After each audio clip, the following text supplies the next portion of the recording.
right there. Hello, everyone. It's been a while since I've done one of these happy hour streams, but it's good to be back doing it again. I feel like that's kind of where I started with live streaming on YouTube, so nice to be doing one again. And I actually debated doing the trailer for The Thing, putting it in the opening there, but I thought that's also a quick way to get the stream demonetized before we've even got started. Sad as it is, because it would be great to show the trailer, but what can you do? Maybe I'll try and splice it in when I re-upload this. But hail to everyone, hail to the chat. Yeah, what have we got here? Mr. Dr. Jones says, hooray, let's go. Laser Raptor says, hello. For the Emperor says, hail. Yes, for the Emperor. The Emperor protects. Yeah, someone else had said back to basics. Well, that's it. Sometimes you got to go back to your origins. But yeah, man, as you guys have probably noticed, it is now October. It's the season of spookiness and horror movies and stuff. And it felt very appropriate to get back into this with one of the best horror movies ever made, and certainly one of my personal favorites. Always been a big fan of John Carpenter. A whole bunch of his films have been a big part of my cinema going formative years, and I've reviewed most of them on either my main channel or my second channel. So yeah, it's an absolute pleasure to be talking about The Thing tonight, and I'm lucky enough to be joined tonight by a really great guest that's helped out with so many of my live streams behind the scenes. He is one of my mods. But he's also got his own YouTube channel. He's been in the movie business and the TV business for going on 20 years now. And he's part of the Outcasts Creative. That's his channel name. And his real name is Lance. How's it going, man? Oh, no, I forgot to change my avatar from the Spaceballs stream. Oh, no. You could have been The Thing, man. You could have been The Thing. I know, not too bad. And I actually tried to retrieve. I've got all the Thing comics that were produced by Dark Horse, which includes a sequel to the movie. It picks up right where the movie left off. Nice. I was going to bring all of them and hand them up, sort of hold them up on camera. They're in a box in the corner of the concrete shed in the garden, and there are many Thing-like creatures between me and that box. Spiders, eh? Yeah, and I had to take all the boxes and put them out in the garden to get to that one. And just as I started doing it, the world's biggest thunderstorm commenced. So I'm afraid I was not able to retrieve those comics today, but I have got some images that I can share later from various links and things online if we get into the divergent world of Things spin-offs. Yeah. No, it's there's obviously a whole plethora of stuff that's sprung up around this. There was even a bunch of video games, I think, that they put out. There was a terrible prequel movie that they did about 10 years ago. Don't get me started on that. Yeah, that's a whole other discussion. But they gave it abilities that it didn't have in the Carpenter movie, which therefore it shouldn't have had in the prequel, and that's the main thing that's wrong with it, not the only thing. Oh yeah. That movie was a saga, but the original, absolutely fantastic movie. And the weird thing is, I didn't realize this until I was kind of researching it for the stream, but it was absolutely panned when it came out. I've got some of the quotes here actually from reviewers at the time. It was described as instant junk and, quote, a wretched excess. Yeah. Critics praised the special effects, but they also criticized their visual repulsiveness, while others found the characterization poorly realized. So the movie didn't do well at the cinema, but then in subsequent years, when it came out in home video, it gradually developed a cult following, and it's now considered one of the best horror movies ever made. So, wow, that was a reversal of fortune. It wasn't a box office bomb. It made 19 million against its $11.4 million budget, I believe. So it didn't kill Carpenter's career, but it wasn't the big hit that they were hoping for. Yeah, I mean, well, it's that whole 3 times box office multiplier you'd really be looking for to start turning a profit. So, I mean, I would imagine it probably lost money at the time. No, that includes that includes the advertising and all of that. Oh, okay, right. Yeah, that's everything. So it did break even. It did okay. But yeah, they obviously expected it. I think they expected it to make more money. A lot of people blame the ending, the NC-17 rating. It was a 18 certificate in the UK.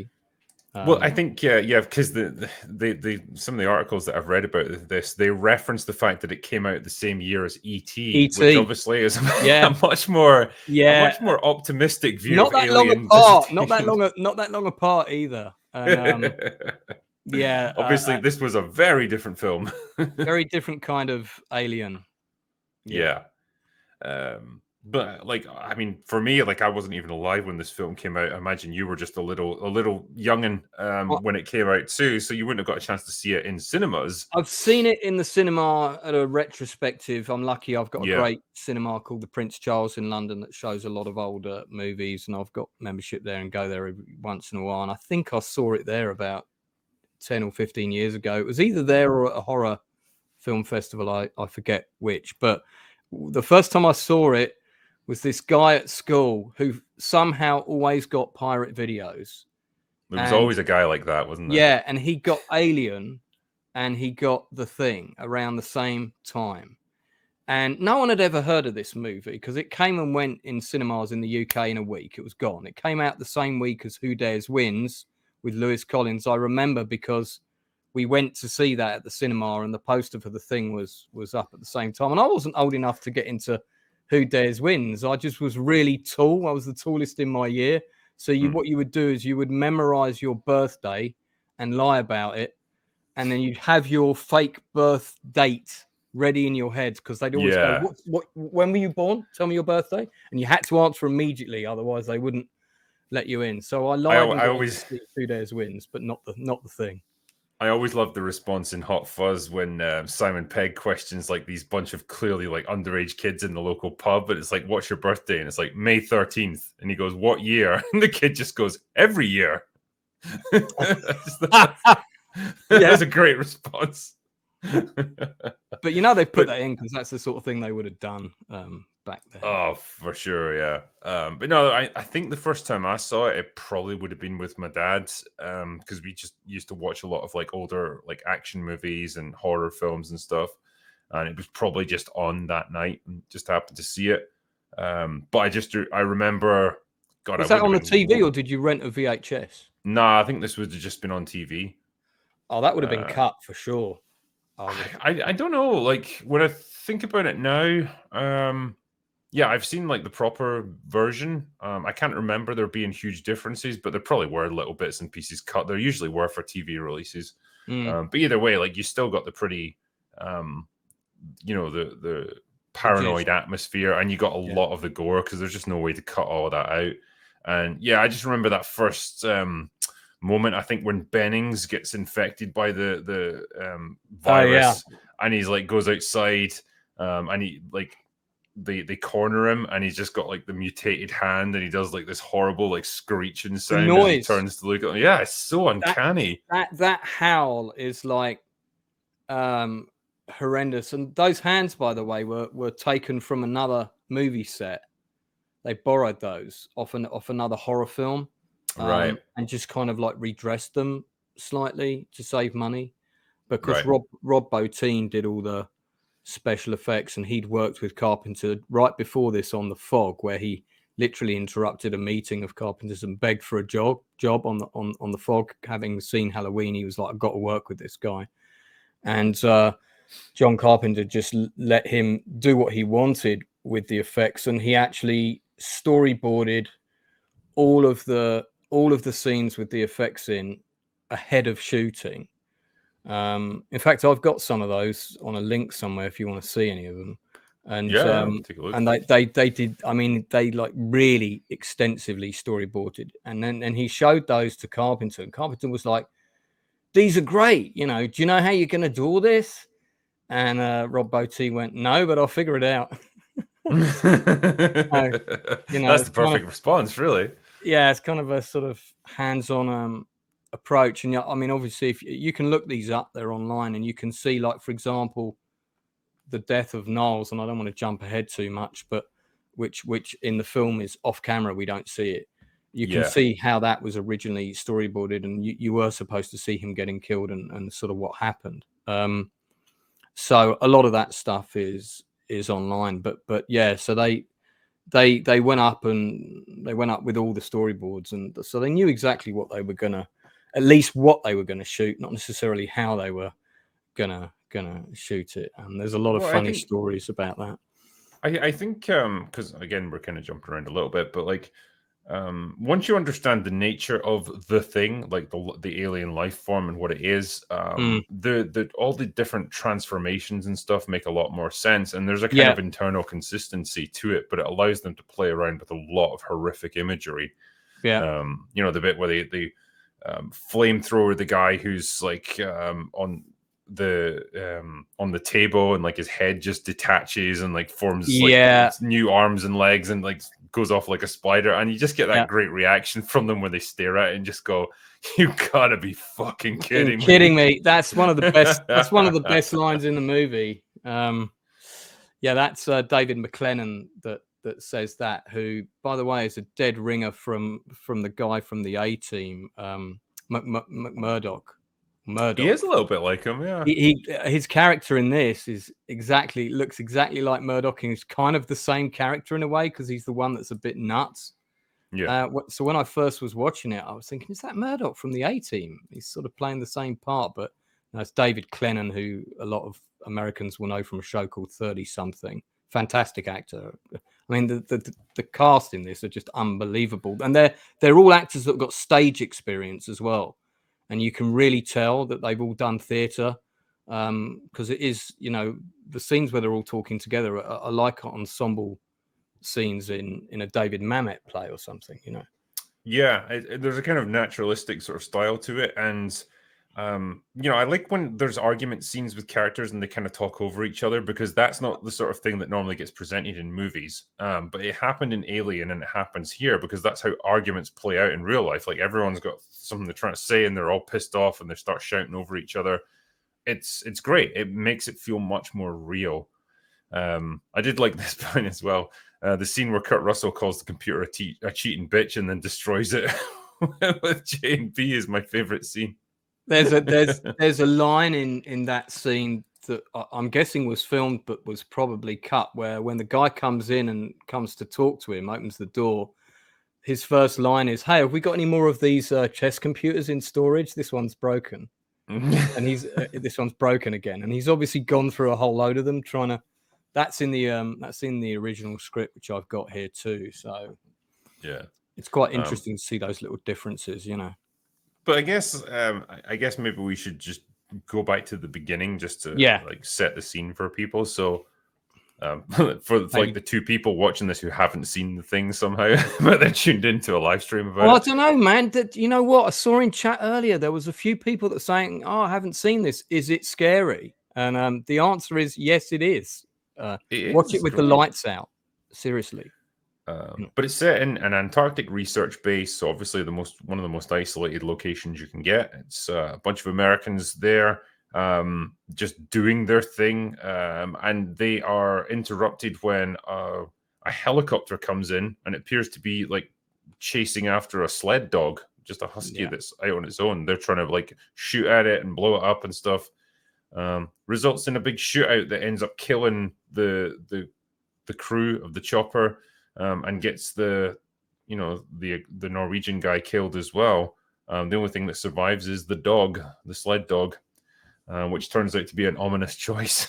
One of the guys is shouting in Norwegian, "That's not a dog. We've got to kill it." If you know you're Norwegian, because he is, because it's real Norwegian language he's using, and when it's translated, that's what he's saying, isn't it? Yeah, one of the guy who's trying to shoot the dog with the assault rifle is actually producer Larry Franco, who produced the movie. Oh, okay, that's interesting. And he just did that role to save them getting another actor. He's one of the two. I don't know if he's the one who drops the grenade in the snow, or but he's one of the two. And the other one is a really well-known German actor who did a ton of stuff. Yeah, in Germany, yeah. So I think that was a producer saying, "Yeah, I'll play that role. We'll save money here, not get another actor in." You know. Yeah, well, it's doesn't ask too much from them as an actor, but it gives us a chance to get to know the main players in this, because, like you said before, the actors that we've got are a great ensemble cast. You know, they've got a lot of experience, and they They just look like regular Joes for the most part. Like they're not like classically good-looking Hollywood movie stars. They're interesting-looking people. Even Kurt Russell, they gave him a giant beard on this to try and like tone him down a little bit. And you know, he plays the role well because he's quite often playing larger than life characters, does Kurt Russell. And this time, like MacReady is much quieter and more subdued for the most part in this film. He's described as somebody who's basically doing the job for the money. The pay's good, that's why he's there, but he hates the job. And so he's quite happy to sort of sit in his shack, which I bet wasn't his designated shack when he arrived. He's kind of commandeered it to drink a lot of scotch and play computer games, you know. Yeah. Also, like, I have to give a shout out to Wilford Brimley as well. It's weird to see him without his mustache. It's one of the few times when you see him. I love him, and he lived a ripe old age. I think he only passed away a couple of years ago. Yeah, 2020, I think, apparently. And this was the film that introduced me to him, but the film where I really fell in love with him as an actor was Cocoon, which is sitting up there. But he's great. I mean, again, another really experienced stage actor, and probably I want to say him or Richard Dysart would have been the oldest member of the cast, and a couple of them had worked together before, and I think those two may have done. The funny thing is, like, he was 48 when he did this, because he was born in what was it, 1934. Yeah, so by my calculations, he would have been 48, which is like in today's numbers, that's not old, but like people lived a life back then. I think they looked a bit older than they were. Yeah, Richard Dysart was born in 1929. He played the Dr. Copper, so he was the oldest member of the cast. But Brimley outlived him, and he outlived Charles Hanrahan as well. The guy has the heart attack. We'll get into that scene later. That's a great one. I mean, he was the first of the cast to die. He had a heart attack on the LA freeway. Very sad, and passed away at 54, so just like a few years older than me now, you know. So he was the first of the cast to go, and then you got Joe Polish, who played Fuchs, who also is a dead ringer for Richard Dreyfuss in this film. Richard Dreyfuss, Jaws 2. Look at a picture of him, and look at a picture of Fuchs. When I first watched the thing, I was like, "Oh my god, Richard Dreyfuss is in this movie!" Because I was only a kid, you know. It's on video. It's on video. It was a pirate. It was very grainy. I couldn't quite tell, but I thought it was Richard Dreyfuss. I thought, God, they killed him off really quickly. He's a really big actor. Yeah. I actually thought it was him until I saw it again. I thought it was him, you know, because you didn't look at credits back then when you were a kid, you know. Film's finished, you didn't sit there reading the credits. He does actually look. It's just probably the beard, I think. The beard and the glasses that does. He's got a very similar voice as well. If you listen to his voice and you listen to Dreyfuss's voice in Jaws, very similar voice. Yeah. But yeah, for like, it gives us a chance to get to know everyone. There's obviously the always dependable Keith David. Sorry. Like, you can't help but like that guy in pretty much everything he's in. He's pretty much always awesome. And he became, like, you know, he was in They Live. Oh yeah, I've got the vinyl soundtrack to that right here. Oh, nice. Yeah. Signed by Roddy Piper, no less. And so he was in that. And I've got the vinyls to nearly all of Carpenter's movies right here. Oh, his soundtracks are amazing. And I had the thing, and it's missing. Oh, really? Yeah, it's either still in the shed or someone's had it. I don't know. I've got the fog there, and because one of the biggest characters in this film is the music. It's almost like another character. It's I would say it's as iconic as the Jaws track. Well, Carpenter does most of the music for his own films, doesn't he? He composes it and stuff himself.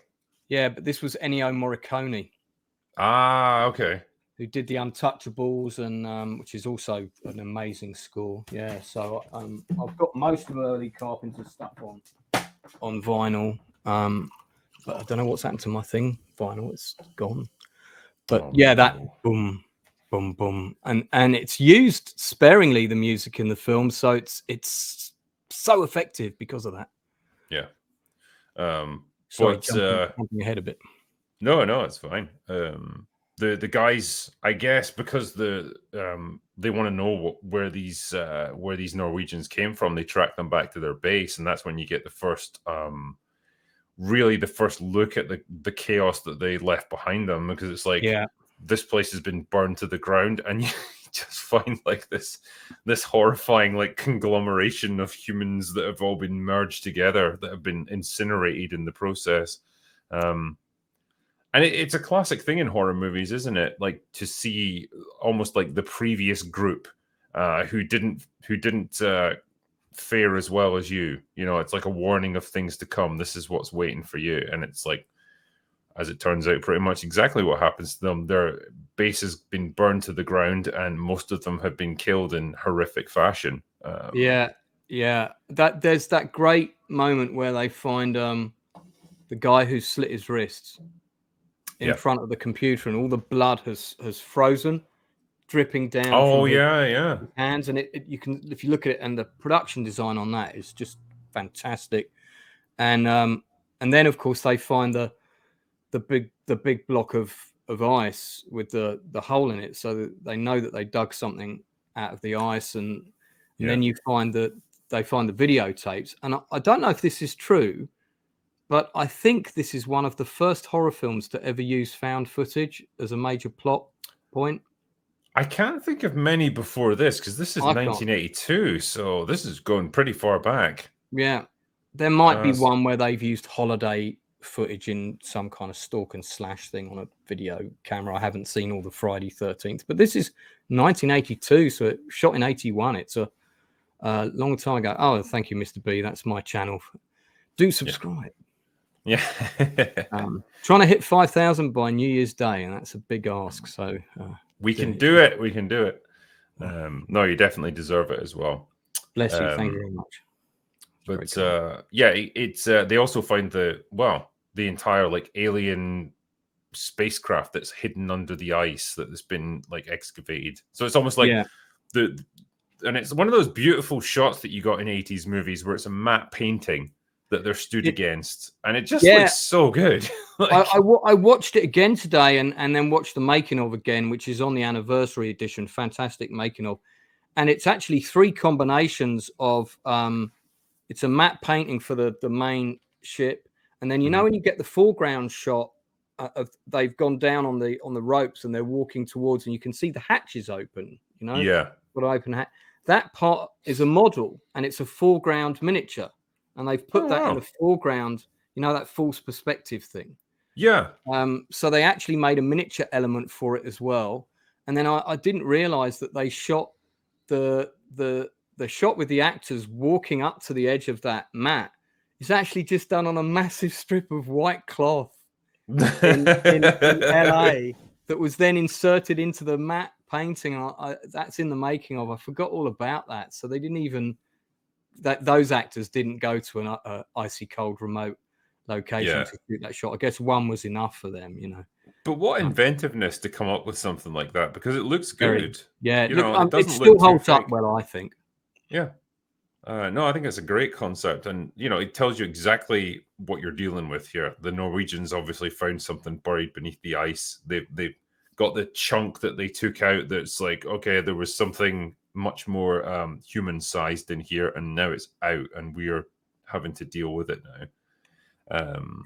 And so that's when you get the scene with the dog, where it's been put in amongst the pen with all the other huskies that they keep, and that's when it mutates into the thing, and it's like kind of absorbs a bunch of the other ones.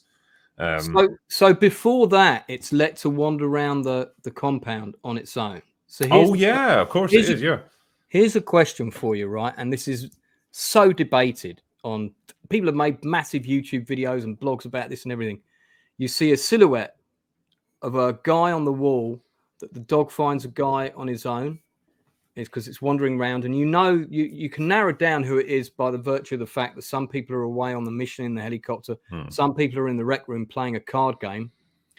And so on, or I think that shot might come later. But anyway, if you look at the silhouette, there's only one person that can be because of his hair, and that's Norris, who later has the heart attack.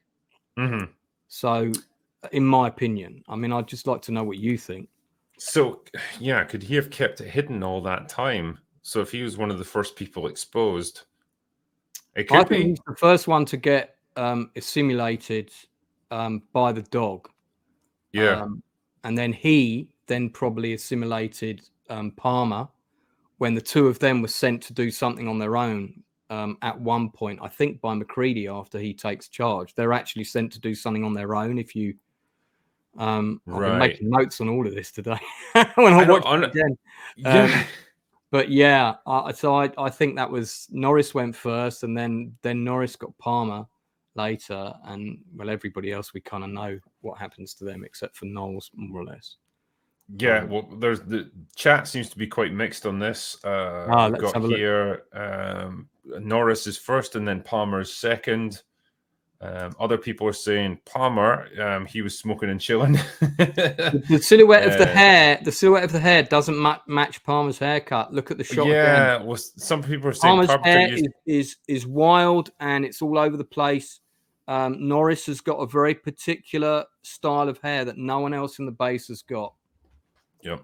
I mean, I know that Carpenter used a random person, but you know, I think it makes sense what you're suggesting there. Yeah. But this is what's so great about the film, because most of the time you're never entirely sure who's been assimilated and who hasn't, even if you're watching it for multiple times, because certain parts of it are kind of ambiguous and stuff happens off screen that you don't see. And so there's a great atmosphere of paranoia throughout this whole movie, and it's just brilliantly developed. Really, really well played by the actors. Gradually starts to seep in more and more. Yep. Yeah. And just the fact that it's able to work, or it's able to merge that with just really gory body horror, but it doesn't just devolve into that. There's still this fundamental question of who's infected, who isn't, who can we trust, who can we not. I think that's great. That's what makes the film so effective as a horror movie, the paranoia of not knowing if you can trust anyone around you. Yeah. I mean, the first sort of 25, 30 minutes up until the point with the dog pen where we got to is really all about, you've talked about setup and payoff before on streams about various scripts. Die Hard's another one that's really good at doing that. This is another one. There isn't a single thing, excuse the pun, in the first 25 minutes that's wasted in this film. Even McCready's first proper line to everybody else is "first goddamn week of winter." And that line is so important because it justifies why there's no communication. It justifies why they can't just all get on a helicopter and fly out. It justifies why they can only go up for certain periods of times, why it's extremely cold. And so it's actually that line alone, it sets up so many things right from the get-go. The script in this it's really fantastic. The copy I've got is a second draft. With the screenplay, it's the one just before shooting, and it hasn't changed massively before. Yeah, it's efficient. It's a really efficient script because, like you mentioned, the first 20 minutes is generally considered the crucial time of the film. That's when you have to set up all your main characters, the threat or the obstacle that they're up against, and the general situation that they're in, and that gets you rolling for the rest of the movie. And if you can do all of that in that first 20 minutes, you've got a nice, efficient screenplay. And I think the thing absolutely does it. We have a pretty good sense of who everyone is. There's already certain tensions within the group. You've got Gary, the commander of the team, who's kind of an asshole and very stuffy and by the book sort of guy. McCready's already established as this kind of loner who's a bit of an outcast amongst the group, and it all works. We get an idea of what the dynamic is. So is it Palmer that says that? I wondered how long it would take old Capitan to use his pup gun. Yeah, it just again shows that that just says everything about Gary you need to know. He's a bit trigger happy, wants an excuse to pull his gun out. Oh, there you go. Yeah. Gary does get one of the best lines in the movie. I've got it. Yeah, in my notes, and somebody's paid for it as a super chat, so I think we should save it until you read that out. I noticed that earlier. Someone's paid for that as a super chat. It's such a good one. His delivery is amazing as well. Yeah, That actor, the only other thing I can remember him being in was one of the Tom Clancy movies where he plays he the played president. the president in Clear and Present Danger. Yeah, that was it. Yeah. He had a pretty good role in one other thing. Donald Moffat is who sadly passed away in 2018. Did a lot of stage acting. Do you know he's originally British, originally from the UK, trained over here? Nah, I did not. Yeah, I that was news to me as well. He was in The Right Stuff, is the other movie, which Right. he played Lyndon B. Johnson in The Right Stuff, and I'd done a few other things. He was Rem on Logan's Run, the TV series spin-off of Logan's Run, which was out when I was still alive in the 70s. And you wouldn't have seen that probably, but I didn't actually know there was a TV spin-off of Logan's yeah, Run. they That did was just the movie and that was it. No, they lasted one season. It wasn't great, but he was like a robot that accompanied them on their adventures called Rem. I'm sure some people in the chat will remember it. Anyone that's hit the 5-0 like myself. Yeah. But yeah, it's I guess when we get to that point where the dog mutates and like absorbs the other ones in the pen, and I like how they just have flamethrowers ready to go. Like, sure, okay. Well, there is somebody says Max says bring the flamethrower, doesn't he?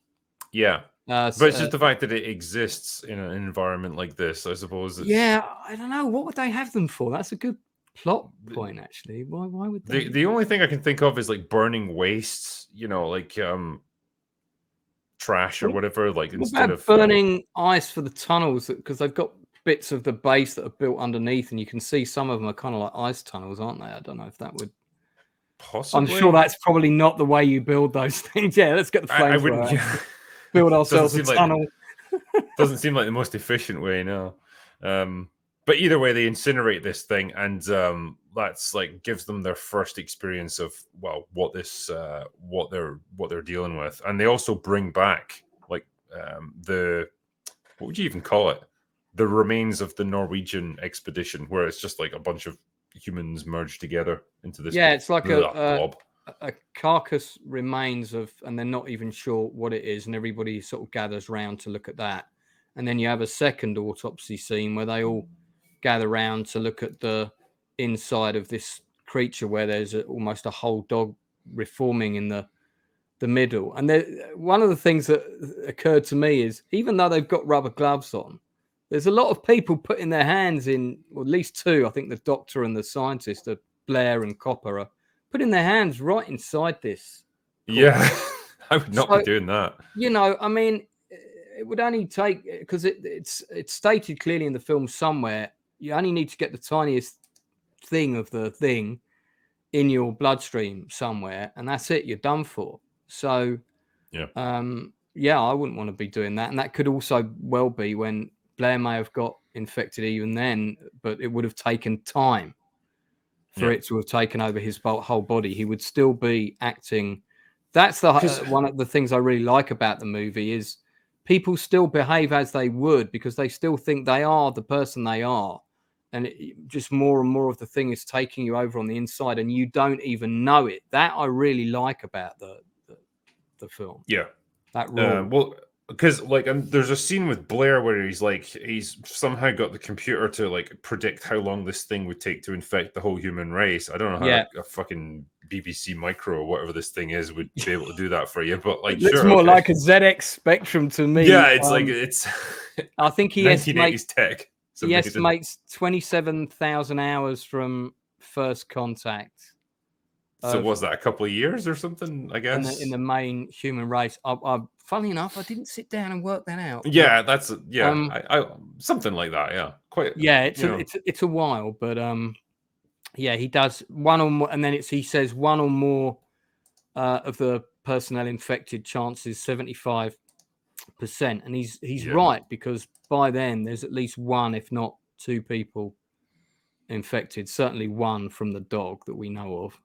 Yeah. 27,000 hours from first contact. And then you've got that shot of the they put the remains back in the hut, and then we slowly see them like coming to life. That's when they get Bennings, isn't it? Yeah, because they see him kind of like I think it's Windows who walks in on him, and he's like halfway through being assimilated by this thing, and he's got like fucking tentacles and stuff wrapped around him. Yeah, and this is where we can destroy the sequel immediately, because if the Thing had the powers that it had in the prequel, it would be able to fire one of those tentacle weapons that almost were like swords that came out, you know, willy-nilly, like a laser gun, and they could have taken out Windows there and then. They could have also fired those things during the kennel sequence as well. But instead, it'll only do that sort of thing when, according to the rules of the Carpenter film, when it's at its most vulnerable, and it can't also form things in a millisecond. It takes a few moments. Yeah, because there has to be some kind of limitations on what it can do. Otherwise, it would just like win instantly, basically. Yeah, because Russell says it's vulnerable when it's out in the open. It doesn't like to be out in the open, and so yeah, I just think you know, they kind of jumped the shark. Well, as soon as they gave it abilities that it didn't have later, I thought, oh, come on, man, this is nonsense. Yeah, people even watched the previous movie. So yeah, but that scene with Bennings, great actor who's still around, incidentally, who plays him, and he's one of the doctors in JFK, and it turns up in all kind of policeman roles. They shot that death scene 3 different ways because they weren't sure how much of it they wanted to show, and they did a scene with him trying to claw through some fences with the hands that weren't properly formed outside. That shot's not in the movie, but there's a still of it online if you look for it. And they just, in the end, that's when they came up with the thing with him running out and the voice, and they weren't sure how they were going to kill Bennings. Him being pulled under the cover with the remains was the original death, which I think was also in the book, because there was a book that came out around the same time. Somebody got pulled under the ice in the book as well. That might have been him. I forget now. And there's a storyboard for somebody getting pulled under the ice online that you can see that Carpenter wanted to put in the film but didn't have enough money. So I think that was Bennings. This was the ultimate thing they came up with. No, I like the fact that, like, because you see him from behind and it's like he's kind of cradling his hand away from everyone. So it's like he's trying to hide it or something. And then you're like, what's up with this guy? And then you kind of see around in front of him, and then you see his fucking malformed hand, and then he just gives this horrible, like, shrieking groan almost. It's just great. It's like, I've always said, like, one of the things that's so disturbing in a horror movie is like seeing something that's almost human, but just there's something so off about it, and like it has like that just general appearance of a human being, but the noise it makes, and then you see it's like, you know, something that it's trying to hide from you. I think that's great. I think it's really effective in a horror environment, and this movie just gets it right. Yeah, less is always more, and Carpenter wanted to avoid kind of man in monster suit, which is what we got in the Thing from Another World, and he went back and read the original short story upon which it was based, and actually found out that short story was more like Invasion of the Body Snatchers, and thought, oh, that kind of version of this story would be really good. That's what made him want to do it. We didn't actually mention one of the other best lines in the movie, which is Clark gets it just in that kennel scene. They're like, what's going on? What's in there? I don't know, but it's weird and pissed off, whatever it is. Yeah. That's such a good line. Actually, I'm going to check to see if that was in the original script, because I'm curious to know, man. I'm going to have a quick look while you continue. While you're doing it, yeah, I should say as well, like, you get so many shots of like people just running down these narrow corridors to get from place to place, and like it's all quite dimly lit, and like this base is just kind of a dingy, claustrophobic environment to be in anyway, even when things are just running as normal. And once you've got this this paranoia of this alien entity that's loose amongst them all, it adds so much to the atmosphere. Like, everything just feels like it's closing in around people. It's so yeah, it's such a genius way of doing this. I think it's a great location to set something like this. And you find out not long afterwards that I think it's Blair. You know, because he's seen this simulation on the computer, he's determined that nobody should be allowed to leave this base. Yeah, Because if they do, he kind of loses his shit. yeah, and he's like, so like sabotages the radio, he sabotages the snowmobiles and stuff. So there's no way to get out. Basically, it's they're trapped here, and so you've pretty quickly established why they can't leave, because that's always the big thing in horror movies. Like, why can't you just go? You know, from wherever the danger is. He destroys. They've got 2 helicopters at the base, because they say you only see one, but they say he's destroyed, he's damaged both the helicopters, or they use the word plural, and then he's destroyed the radio, so they can't call anybody. And plus, now we're the big first week of winter, so they can't exactly hike out either. You know. Yeah. And I think he's killed the rest of the dogs as well, hasn't he? There's a line about him. So there's no dogs left to take him out on a snow sled either. Not that any of those dogs that got out wouldn't have been infected. I'm sure they all would have been infected. So yeah, and that set, by the way, the bigger rooms are interiors on an LA soundstage, which they maximum refrigerated them to make the actors colder. So it was really bizarre when anyone ever popped outside for a cigarette, because they had all this snow gear on. It had to be all the exact same clothing. They step outside for a fag, it's baking hot outside. Step back in, and it's like, you know, the extreme opposite. But the main set was all shot up in Canada, in a place called Stewart, and it's in the middle of nowhere. And they had to fly them in by a tiny plane and all this. But they built interiors in that set as well. So whenever you see the corridors later in the film that they're inside and they're setting them on fire and stuff, that's all up at the Stewart location. And some of the interior rec room and places like that were actually up there, and they were built as well. So the actors actually had a rec room between takes to go and play pool and this kind of thing. I can show you where that location is, by the way. I've got it on Google Earth, and it's when you see where it is, it's pretty like, my God, they filmed it here, you know? Yeah. It's really quite far from anywhere. Do you know the story about the cast when they first arrived? They nearly all died in a bus accident. No, I didn't know that. So this what we got here. Stewart, this is the town of Stewart that they flew into on a small plane. You can see it's not a particularly big town.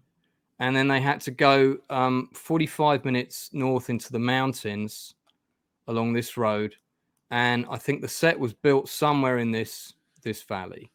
So if I put you can see, you know what I mean? Yeah. Okay. Got you. And then if you zoom out and you see, like, in terms of where it is in relation to any major cities, it's a long way.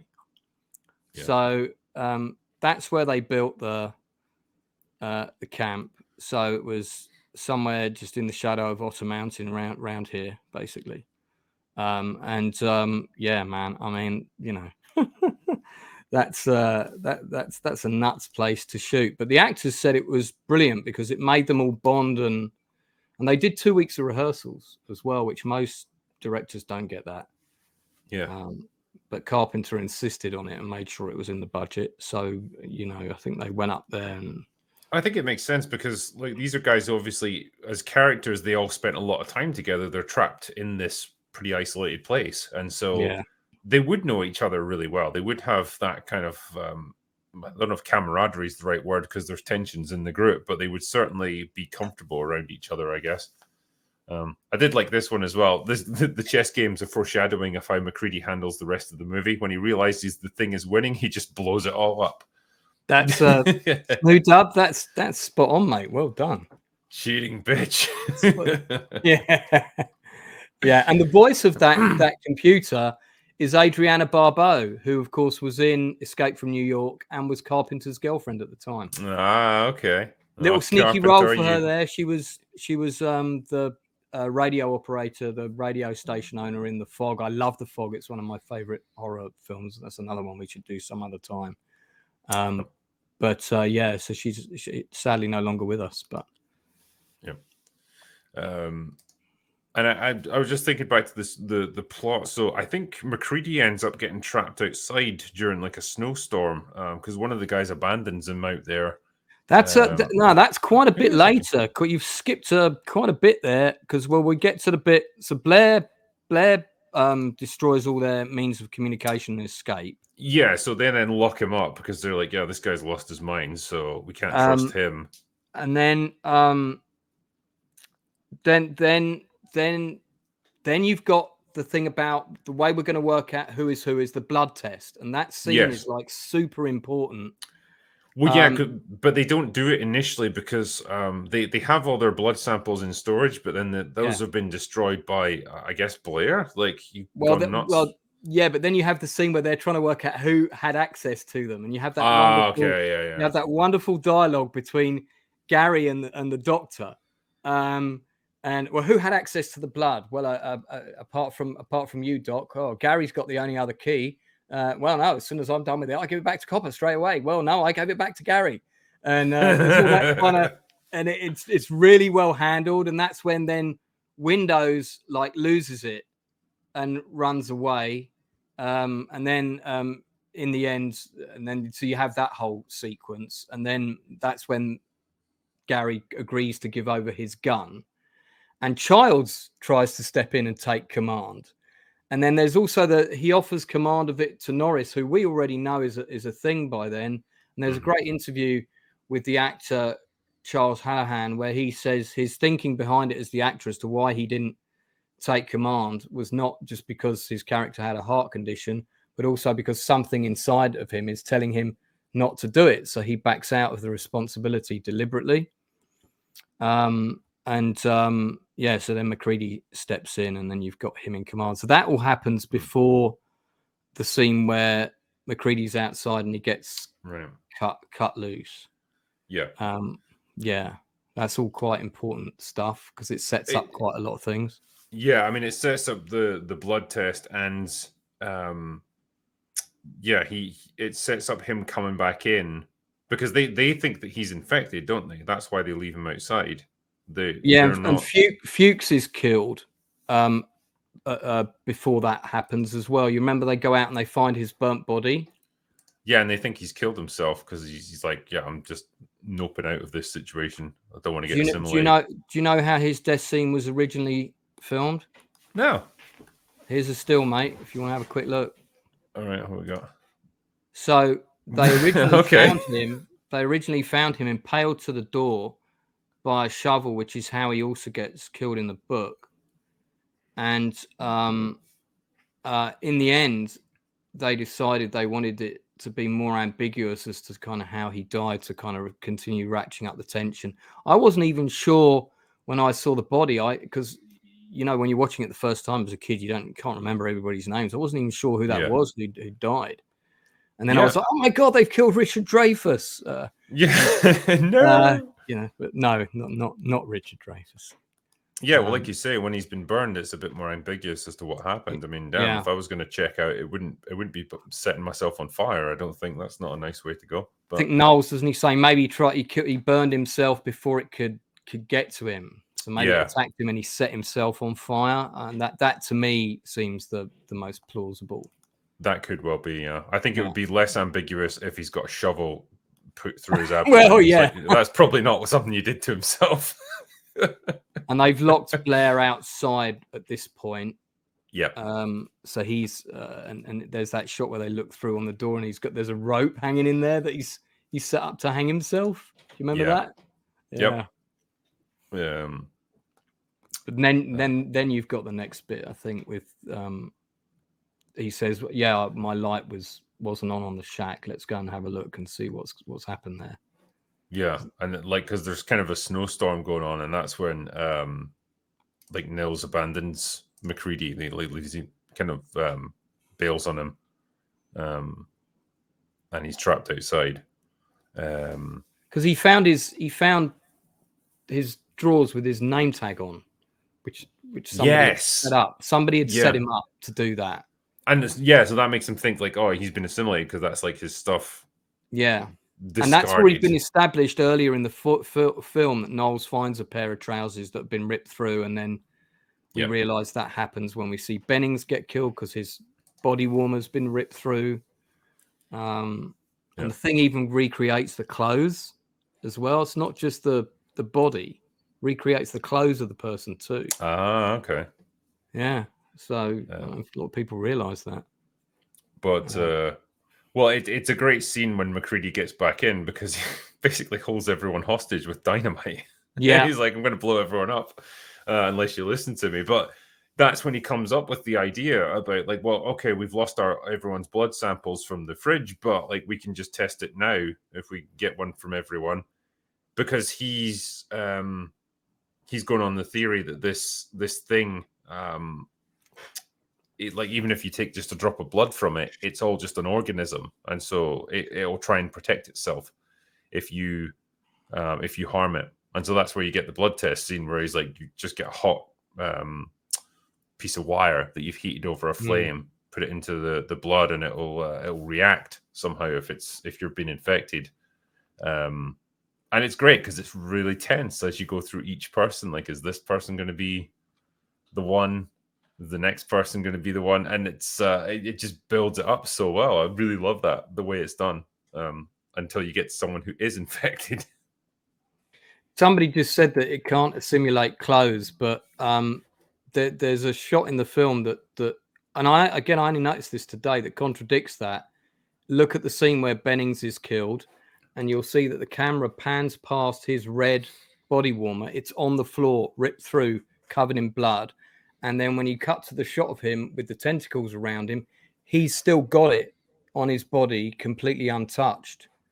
So either the thing's recreated it, or somehow, or that's a mistake in the movie. I don't know which, but it does say several times it rips through people's clothes when it kills them. So yeah, I should also mention, actually, before they do the blood test, you get that that scene with where Norris, I think, has the heart attack. Heart attack. My God, got to talk about that. And the chest chomp scene, as it's known. Yeah, you knew something was going to happen there, but the first time I saw that, it genuinely shocked me. Dude, I'm pretty good at predicting shit in a movie, and I kind of thought like it was, I thought that maybe it will suddenly all electrocute and you'll see he's a thing, but not the way it went. And I remember jumping off my friend's sofa and going, "Oh my God, that was nuts." And you know how they did that scene as well was the actor Charles Halloran, who played Norris, was cocooned underneath with the body, and then they had this whole thing set up on top of him, and then they had an amputee play the doctor who had the and they just had a face mask of him. That is so clever, with really clever editing as well between the real actor and the amputee and the effects makeup. Then there's a great story on the anniversary making of where when the head stretches, that then becomes the spider thing, which is an amazing effect all on its own. Yeah, Carpenter suddenly said, "Hang on, they've just burnt the body, the main body. There's no fire in the shot. Can we have some fire, please?" And what they were doing was they put all these kind of toxic, weird chemicals and stuff in the head. And so and it took all day to set up that shot with Charlie like sitting there for hours, 8 hours or something.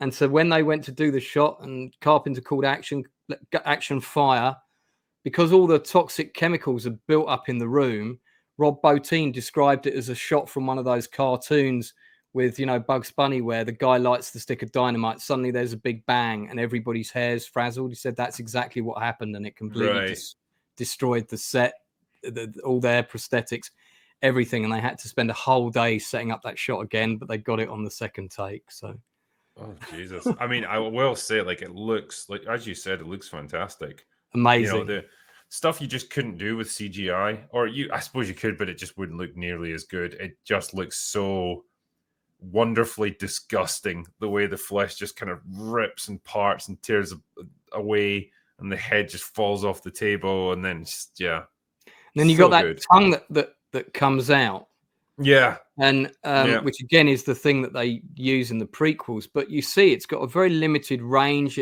This thing can't, evolve too quickly. It's got to become you know, like the spider legs come out, and then maybe gradually it will get bigger and whatnot. But it's not.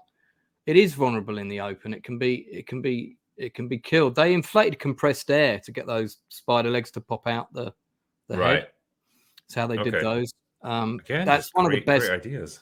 One of the best practical effect sequences. That whole sequence ever in a film ever, I think. And yeah, like I said earlier, you got that iconic line of like, "Oh, you gotta be fucking kidding me." that did make me laugh when just I a little bit of levity at the right moment just goes a long way, and totally keeping with David McLennan's character of Palmer, which again also, as we know, he's also a thing, and he's going to be revealed shortly.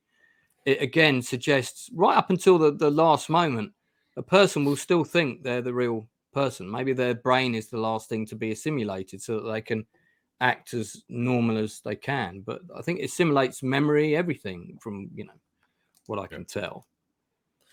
But that's when they do the blood test, because that's when MacReady realizes that, okay, every part of this thing is like an individual organism. And so if we can test the blood, well, we'll find out who's infected.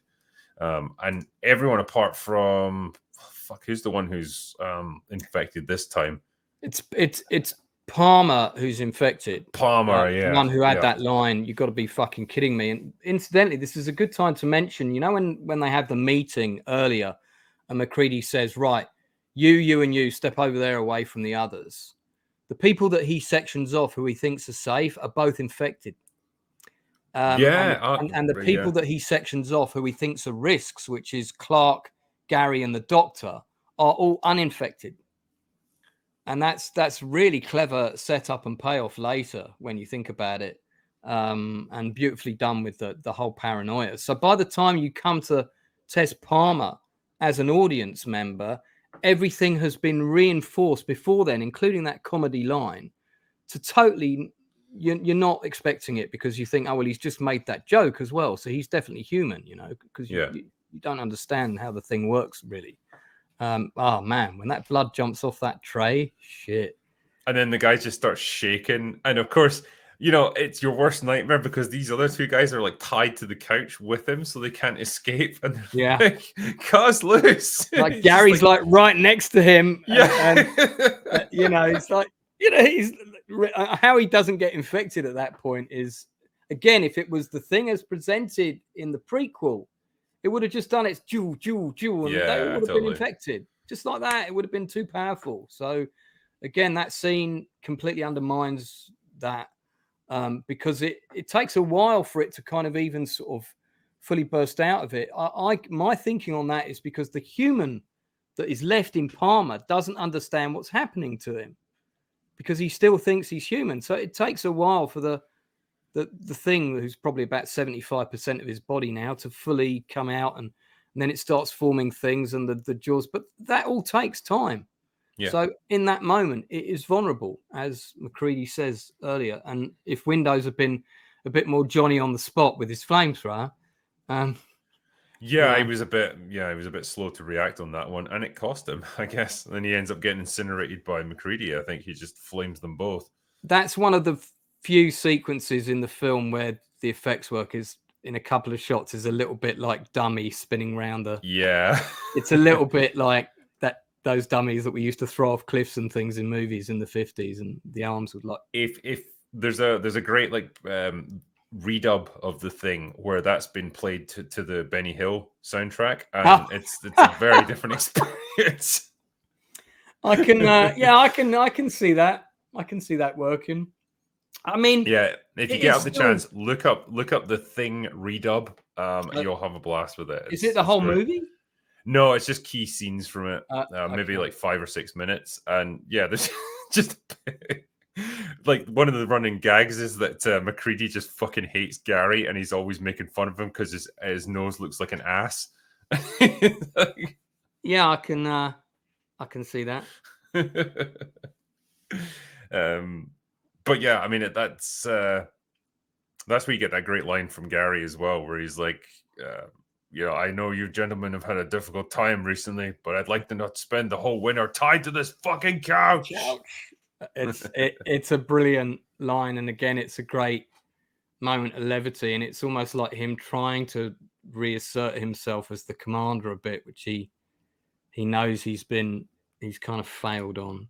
By the way, that line of Clark's is in draft 2 of the script. Here it is right here. Oh, hold on.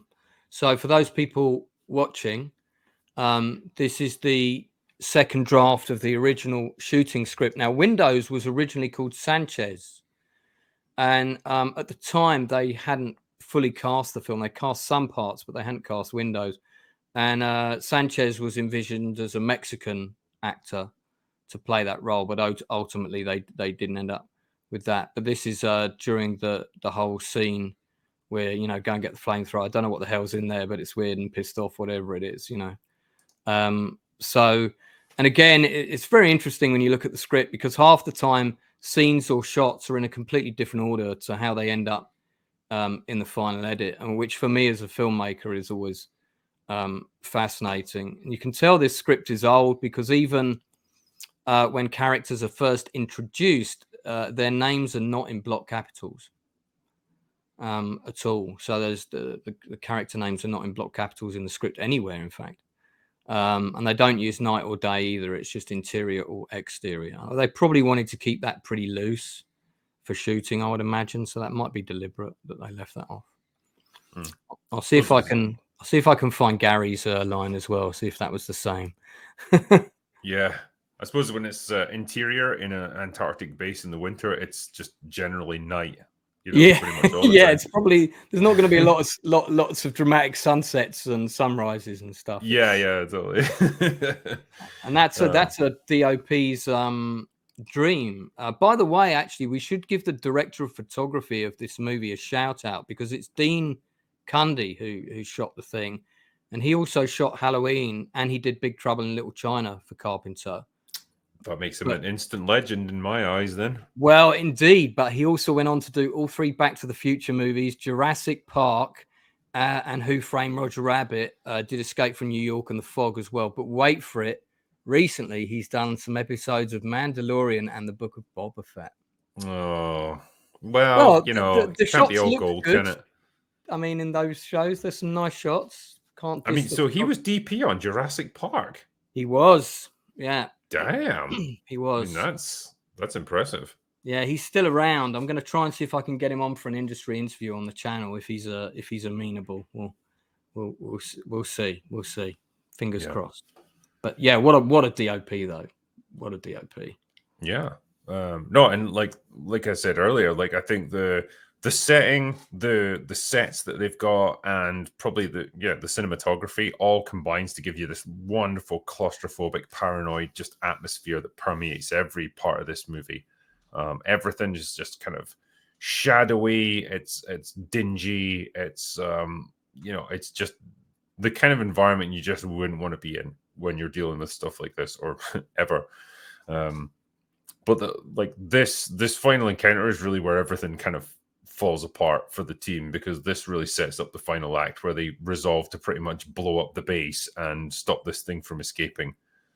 So I think they're pretty much in full on, incinerate everything that isn't human mode. Yeah, I think we're gonna warm things up round here or something. Is Kurt Russell's line? Yeah, and that's just when they start using the dynamite. They start blowing up everything. They've still to track down Blair, I think, who's now escaped from his confinement. So they're trying to find where he's gone. This is also when you discover that Blair's been building a spaceship. Yeah, he's been busy. I mean, somebody in chat earlier said it might not be a spaceship, it might be a hovercraft, so you can get to. But whatever, it looks like a small version of the ship. It looks like a flying saucer. It does look like a small version of the ship we saw at the beginning, and it's a really great piece of production design, because if you look at it, you can see there are bits of the set.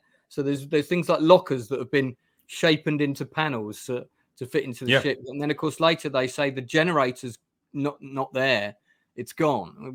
Can we fix it? No, it's gone, McCready, meaning that the thing removed it completely, presumably to turn it into some kind of power source to, fire the ignition of the ship or whatever. But I thought that bit was really cool. And oh my God, it's building a ship as well. Shit, got to stop it.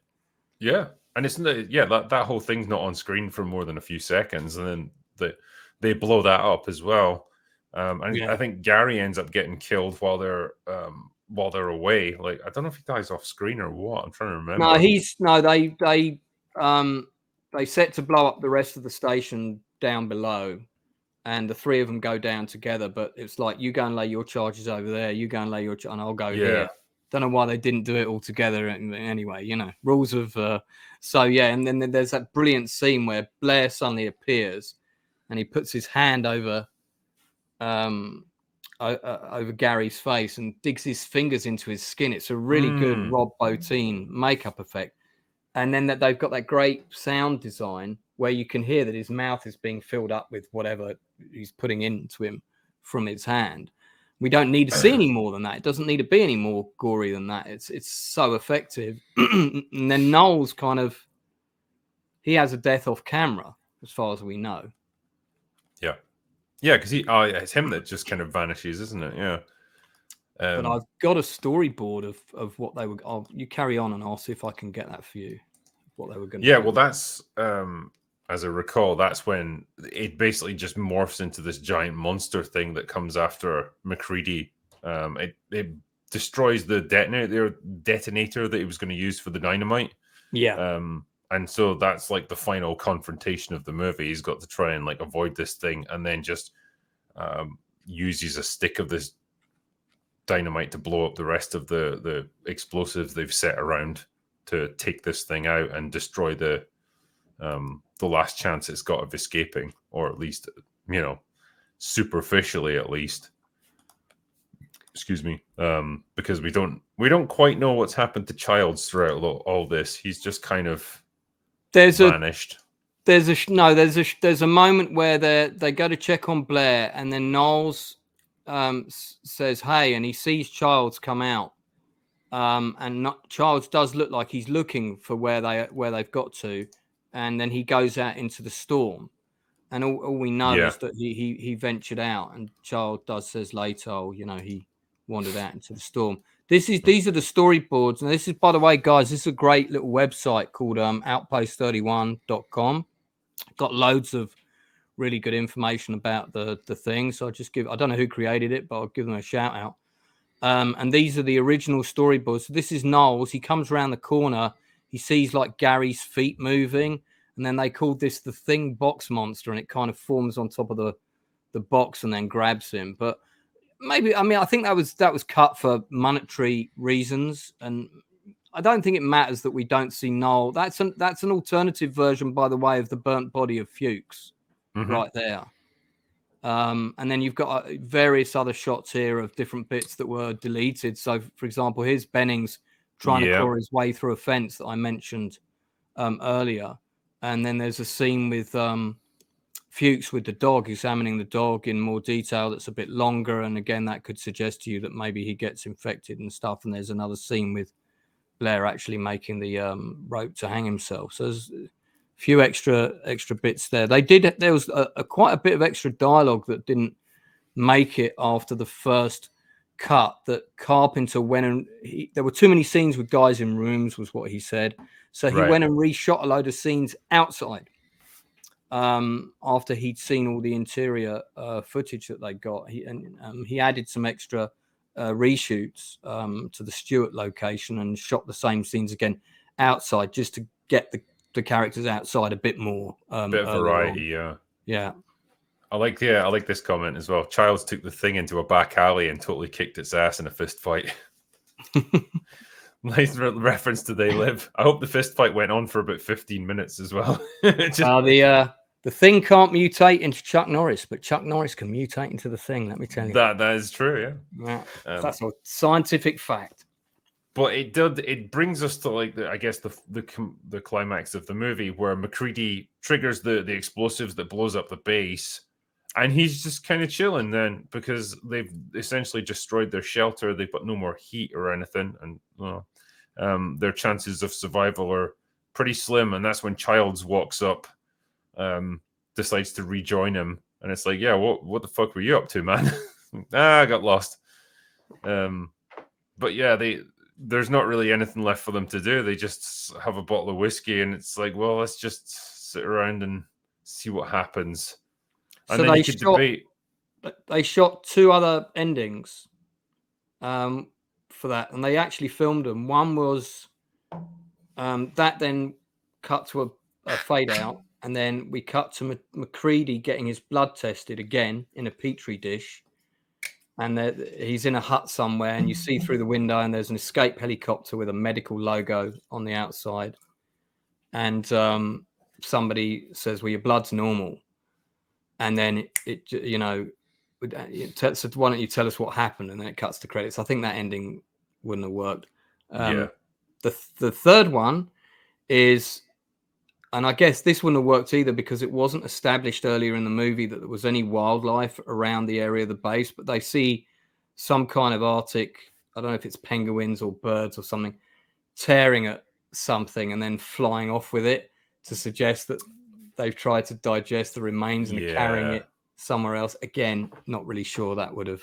I think that this ending's perfect because it's nice and ambiguous. You could debate whether Childs is infected, and it's almost like McCready knows that they're both going to freeze to death here, and he's just like, I'm going to keep an eye on you until the last possible second. That's pretty much his attitude. I feel like it's just a mutual distrust, mutual destruction of let's just stay here and die because that's what we need to do to make sure this thing doesn't spread. And it's a great way to end the movie. It's really bleak. Yeah, I wouldn't change it. Yeah. I think it just fits with the tone of the film perfectly. And yeah, man, honestly, this film, I can't say enough good things about it. The atmosphere it creates, the effects that it shows, the gore, the paranoia, the character work. I think all of it comes together perfectly into this really lovely horror movie. And again, everything. Got to mention the music again. It's quite present early on, and then it disappears from the film for quite a while, and it comes back to underscore tension, and then you get a bit more of it towards the end. If you buy the CD or once owned the vinyl, which if it's currently whereabouts unknown, but there's a lot of tracks on it that are not in the film at all, but are all really good. They all have titles that refer to different parts of the movie, but I think Ennio obviously did him loads of tracks for different parts of the film, and I think Carpenter stripped it back to a degree because I do think the music is almost like a character, like the music in Jaws is like a character. And so if you use it less, it's more effective when you do use it. And Carpenter understood that, and it's so effective. I love it. And John Carpenter was just on an absolute roll in the 80s. Yeah, it's so many great movies. You had obviously Big Trouble in Little China. You had The Fog. You had Halloween. You had The Thing. You had Prince of Darkness, which I think doesn't get nearly enough credit. I really like that movie. That's one of the ones I had in the vinyl. I was working at the cinema when that was on. I think I've still got the original UK cinema quad, which was pretty similar to this. To me, that's one of his last really good movies. I think so. Yeah. I did like In the Mouth of Madness. I think that was early 90s. Yeah, that's not bad. I maybe I would have liked that more if I saw it on the big screen. I saw it on video and it was okay, but I didn't think it was as good as Prince. No. And he deliberately scaled back budget and everything and thought, right, let me go back to my roots and to shoot something like Halloween. Yeah. And it was all the better for it, Plus, as people have mentioned, like his Apocalypse trilogy generally is good stuff. There's a lot to enjoy there. Yeah. That's this film, Prince of Darkness and In the Mouth of Madness, right? Those are So one deals with aliens, one does religion, demonic possession, and the other one does like Lovecraftian Cthulhu monsters. Yeah. And all great stuff. Like, did you ever see Starman? Yeah. Yeah, it's a really underrated. Long time ago. I was a kid when I saw that. So really was it Jeff Bridges that was in that? Yeah, and it's basically a love story, and I picked up the Blu-ray for it, some secondhand store in Brighton, which was great. And it's it's basically a love story. So don't expect a big action or a horror film if you've not seen it. It's a love story about a bereaved woman falling in love with an alien, basically. Yeah. But it's not as cheesy as it sounds, and it's done well, and it's actually quite moving. It's quite affecting, Yeah. Yeah. Does he not make her pregnant by the end? Like, I think that, because I think there was a short-lived TV series. Well, they make love. I think she is pregnant. I think the film ends with her being pregnant. I think because he says, "You're going to have our baby" or something. Yes. Yeah. He even says like he can stop it from happening if he. Now you say that, it makes it sound so creepy, and I know. Maybe if I go back and watch it now, I might reappraise it because I haven't watched it for quite a while. And I bought that specifically to watch it again, but I really liked it at the time, and I don't know, it was very different for Carpenter, but I still thought it was and it's a difficult topic, that kind of thing. We've got an interesting theory here as well. Childs is also the thing because there's no reflection in his eyes from the fire. Yeah, I've heard that before. That's a pretty cool theory, actually. I like that. In the comics that Dark Horse did, and there's two versions of two different sequels done by two different sets of writers. But the first one that came out, The Thing from Another World, they called it, actually had a rescue team turn up, and MacReady is saved, and Childs turns up later and is a thing in it. Sorry, spoiler alert. I probably should have said in case anyone tracks these down. I think this is a later story that they did. They did about 3 or 4 stories, but just put in The Thing graphic novels and you'll see a whole load of stuff. Sorry, I forgot to put my ad blocker on there. No, that's cool. And I've got all of these except for one that I read about today, which is a second version of a sequel that has a completely different team turning up and taking away their corpses as well as any thing material that they find. And one piece of it breaks off and becomes separated from the rest and then reanimates and bites a rat, and that rat then infects the crew, and it's a whole thing, so to speak. It's just it's a job that's never done, really, is it? Taking care of the thing. No, the graphic novels are worth tracking down, and if you're someone who kind of I want to know what happened to these characters, well, there's 2 different versions available of what did happen to them, and then we also have the Frank Darabont one, if you want to mention that. Oh yeah, there was an unfilmed sequel that was going to be done that was going to be helmed by Frank Darabont. So this was developed in 2005. It was due to go into production in 2005. Went into development. Originally billed as a 4-part miniseries. By the time they got into pre-production, it was pared down to sort of 2 90-minute sort of features, basically, but it's going to be like a sort of major television event on the Sci-Fi Channel. These are the full scripts that I've got. So just to give you an idea, part 1 is 113 pages. So that is kind of 4 one-hour things put together, but I think they were going to release it in 2 parts. And it's a Russian science team that comes and collects the remains. And I mean, it's a good script, but there's a really awkward time jump of 23 years at one point, which I think they did as a money-saving thing because they didn't want to have everybody in 80s costumes, and you know what I mean?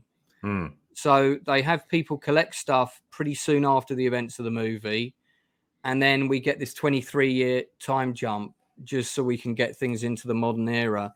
I didn't think the time jump was that well handled, but I have read the whole thing. Excuse that pun again; it just keeps happening. Don't ask me how I got this because I have no idea myself. No, it's very interesting to see what could have been, though. I suppose I did like this comment as well. Ghosts of Mars. I don't love it and I don't hate it. I don't think it's John Carpenter's best work there. I liked the first 15 minutes of the movie, and some of the production design was great, and then it just sort of I think you could tell that there was a pretty limited budget for it. Like, it was very obviously just a big sound stage, and when they're trying to do the outdoor scenes, it looks pretty shit. It's a weird little role for Jason Statham quite early in his career, though. Yeah, that was during his leap to Hollywood, although he's back living in London now. But I mean, I think they tried to do Assault on 13 in space with zombies, basically. Assault on Precinct 13, which is, I think that might be Carpenter's movie before Halloween or after. I forget the running order of those. I think casting Ice Cube, or was it Ice Cube or Ice T? I can never remember which. No, I think it was. No, I think you're right. I think it was Ice Cube. No, it was Ice T. It was Ice T that was in it. Yeah, I mean, the guy can't act for shit. So like having him as like the criminal leader in that was just a bad choice. I mean, I've seen him in some. I like him in Trespass, which is most people haven't seen it. It's a Walter Hill movie, and we did a big stream about Walter Hill films, and I picked my top 5, and somebody else picked their top 5 who actually did Walter's biography, and he picked Trespass as one of his picks, and I thought, oh, that's an unusual choice. And I went back and rewatched it, and it was a much better film than I remembered. So I think everybody's done good and bad performances, haven't they? Yeah. If people were pointing out, sorry, it was Ice Cube. I misspoke. I said Ice T. It was Ice Cube. I thought it was Ice Cube. Apologies, my bad. I said it wrong. But how about we do a few super chats, because I know there's a ton of them that have come in while we've been doing this. Absolutely. Can I dash for a wee while you do the first couple? Sure, I will go through them and get started. Not Kevin Feige says, Drinker, have you seen that Cleopatra was black because my granny said so? Woman is now on a History Channel doc talking about Romans. Sends it to you on Instagram. That's amazing. As far as I understand, I think Reaper kind of did a bit of background research on each of those supposed experts that talked on the Cleopatra documentary. Yeah, they're pretty much all just gender studies professors that like to pretend that they know about history. They've got absolutely no qualifications, and this woman was a perfect example. But hey, yeah, if your gran said that she was black, then sure, I'm convinced. Ghost in the Craig says, praying for that direct sequel. Yeah, I'm gonna have to keep praying on that one. I don't know if that's ever going to happen, but I don't know. Sorry, go on. I was going to say, I just don't feel like it needs a sequel. The Thing just feels like the perfect, self-contained movie. Like, it has a nice, conclusive ending, or ambiguous ending, but it wraps up the storyline nicely. I mean, I guess you could do something set in the Thing universe, and if it's done by the right person, I would have liked to have seen the Frank Darabont one. The script's not bad. I'm not saying it would have been amazing, but I would have liked to have seen it and then judge, because I'm a massive fan of The Mist. I thought The Mist is an amazing film. Yeah. No, I like that one. Nice bleak ending as well. Yeah, very, and originally shot to be released in black and white, which a lot of people won't know. And if you watch it in black and white, you can see that with the lighting. My only issue with that movie is the horrendous CGI. It really looks like shit. Yeah, some of it's not dated. It didn't have a massive budget for the post either. So, right. But JS Pena says, watch Dumb Money. Yeah, I do. I'm kind of interested in that one because I remember the GameStop controversy when it came up. And yeah, I think it'd be really funny to see a movie about that. What's that? I'm not familiar with that. A bunch of people online decided they were going to dick around with the share price of GameStop. They were going to manipulate it because a lot of Wall Street trading companies were doing short selling on it, where they basically bet on the price of the shares going down. And so they're like, right, we're going to dick with you guys. And they ended up wiping billions off the value of a lot of these trading companies just because they felt like doing it. So it was awesome, but they ended up getting arrested for it. So have they made a movie of that, or they have? Yeah, it's called Dumb Money. Oh, I've got to watch that. That sounds good. Northern English Bastard says, I know you gentlemen have been through a lot, but when you find the time, I'd rather not spend the rest of this winter tied to this fucking couch. That's a great line. Jordan Pendragon says, next week's open bar will be on the eve of Friday the 13th. I know, Friday the 13th in October of all months.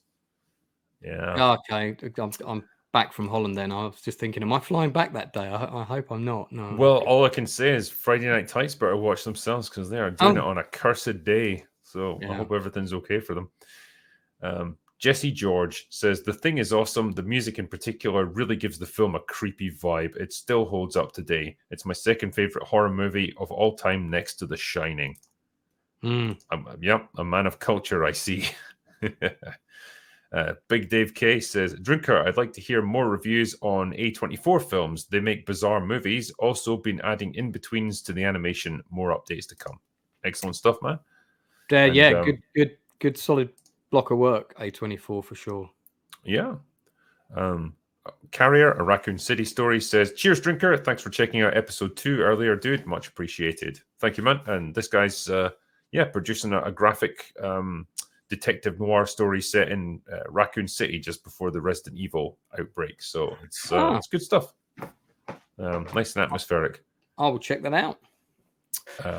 Master Malrubius says, Drinker, you don't have a hair on your arse if you don't watch Cemetery Man. Don't disappoint a whole generation of drunks. Well, I'll need to watch it then. Because I need to get some hairs on my arse, apparently. I'm not sure I'm prepared to do that, but yeah. Josh Trewartha says, I have a list of 31 horror movies for October, and I watched The Thing last night to start off the best month of the year. Cheers, Drinker. Good choice, man. Cheers to you. Yeah, we did a top 5 horror films stream on my channel a while back from 1970 to 1990, and we let the people in the chat vote as well, and The Thing was number 1. Nice. Yeah, that was my number 1. Stuff. That was my number 1 pick as well. Social Morlock says, totally unrelated, but I know Drinker loves a banging techno remix. I haven't done that for a while, actually. Is that right? Reviews. No, it became like a bit of a goofy gag where, what was it started off with? In Terminator Dark Fate, when Grace just does this weird flying leap over a truck, and it's just like this crazy cartwheel thing. This would look awesome as a techno remix, and so I did like a techno dance track over it and just kept looping it where she's bouncing backwards and forwards. It just became this thing. I'm trying to forget most of Dark Fate if I can. Yeah, you should. But he's also saying, definitely check out Fun with Knives and The Dark Inside Me by Velvet Acid Christ. Both sample Event Horizon. Keep up the great work. What? A techno dance track that samples Event Horizon? I'm on board. Sign me up. I'm sure there's a bit of techno actually in the soundtrack for that movie. So I'm pretty sure there is, because Paul Thomas Anderson's a fan of that type of music. I know that for a fact. He is, because he used some of it in the first Resident Evil movie. I don't think he did it in the subsequent ones because techno had probably faded out by that point. Who can forget that amazing song, Mortal Kombat? Yeah. Yeah. I couldn't get that out of my head for forever after I went to see that at the cinema. Yeah, soundtrack of the mid-90s there. Yeah. Dark Hour says, my friend Drinker and Lance talking about The Thing. Yes. Thank you, man. He's a really good guy, and he's got his own channel as well. Really nice. Yeah, I've been on there. I think he's been on mine. I think he was on my top 5 horror actually, and I've been on his a couple of times as well. So yeah, lovely guy. Chernobog says, an absolute favorite of mine. The only movie my dad couldn't stomach. The only movie that I struggle to watch on acid. Only in The Fly. And you watched it on acid? Oh man. That must have been. Have you got a video of you watching that on acid, like a video reaction, dude? Because you want to put that up if you got that. Just him rolling on the floor screaming. Yeah, and only The Fly and Videodrome come close. The Fly is another classic one, actually. That was some real body horror right there. I saw that at the same cinema I saw Aliens. When I mentioned RoboCop in the book, that's that Odeon Marble Arch, huge screen. That seeing The Fly on that was when it, the revolving ceiling. You felt sick when you were watching that. It's so big. Oh God, yeah. Casey Boyd says, Drinker, for a horror game to stream, get Never-Ending Nightmares for PS4. Super interesting. All right. Yeah, I'm looking for some games to stream in October, so that could be a good choice. Carrie D says, "Is there a horror movie that truly scares you? I stopped watching most horror movies because I started dreaming them after watching. Not pleasant." Yeah, good question. Because like we talk about The Thing, and obviously it's a great entertaining movie. I don't know if it's like ones that have like properly disturbed us or stayed with us. I'm just looking at my horror section, and this is one of my DVD DJ cases, one of 4 of them. And my horror section is literally, I can barely lift it, so heavy. My horror section is literally only really small. And I've got Cabin in the Woods, Carrie, Christine, The Fog, Salem's Lot, the original one, The Horde. And there's not many horror films I want to watch again and again. Yeah. Lord of the Mist, Outpost, Rosemary's Killer, The Thing, They Live, The Hitcher. And I think that's it. That's my horror section. Yeah. Then I'm on to animation. So Salem's Lot scared the shit out of me as a kid. The vampires rapping on the window. Oh, yeah. I mean, you would have seen that a lot later than me. Did that? And I watched it not that long ago, and those scenes still creep the hell out of me. I remember as a kid, like never wanting my curtains open at night because of that. Yeah, because there's usually like that stage mist like billowing around them when they're doing it. It's it's pretty cool. I remember being kind of freaked out by that. Kids to a dolly crane to do that. They were actually attached to a crane so they could, when they do that thing when they kind of float through up to the window. That's how they did that shot. I remember I watched The Omen when I was way too young, and that movie freaked the shit out of me. Not a movie with like loads of gore or anything, but just the atmosphere is so unsettling. And the kid. Yeah. Oh, he's creepy. And I mean, he only did one other movie, and I thought I read an interview somewhere where he said that he realized it was pointless in pursuing acting because he could never shake that mantra, because it was either they wanted either him in more horror films or they didn't want to cast him because he was in that horror film. So that's not a good chalice to have, is it really?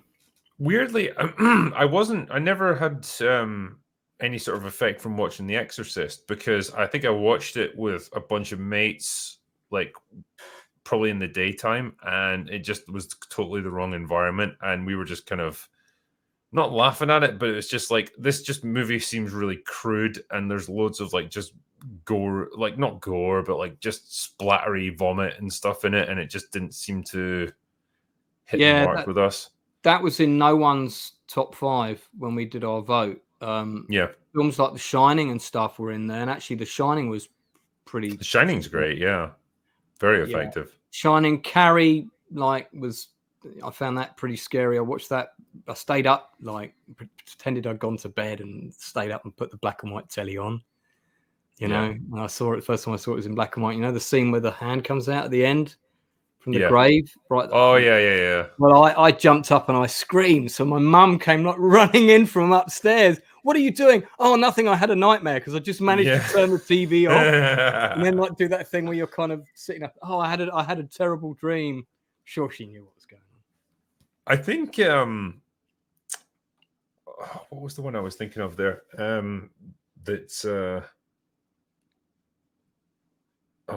I was just I had it in my head just as we were chatting there, and it's just leapt out, and I've missed it.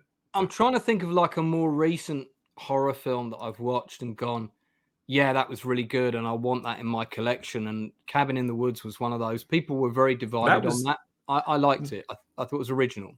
I mean, it was a fun movie. Like, I was never scared by it or anything. It was more just like it's subverting some of the tropes of horror movies, and it's just like a fun kind of. It's like Scream, basically. Yeah, but, take it to like the nth degree.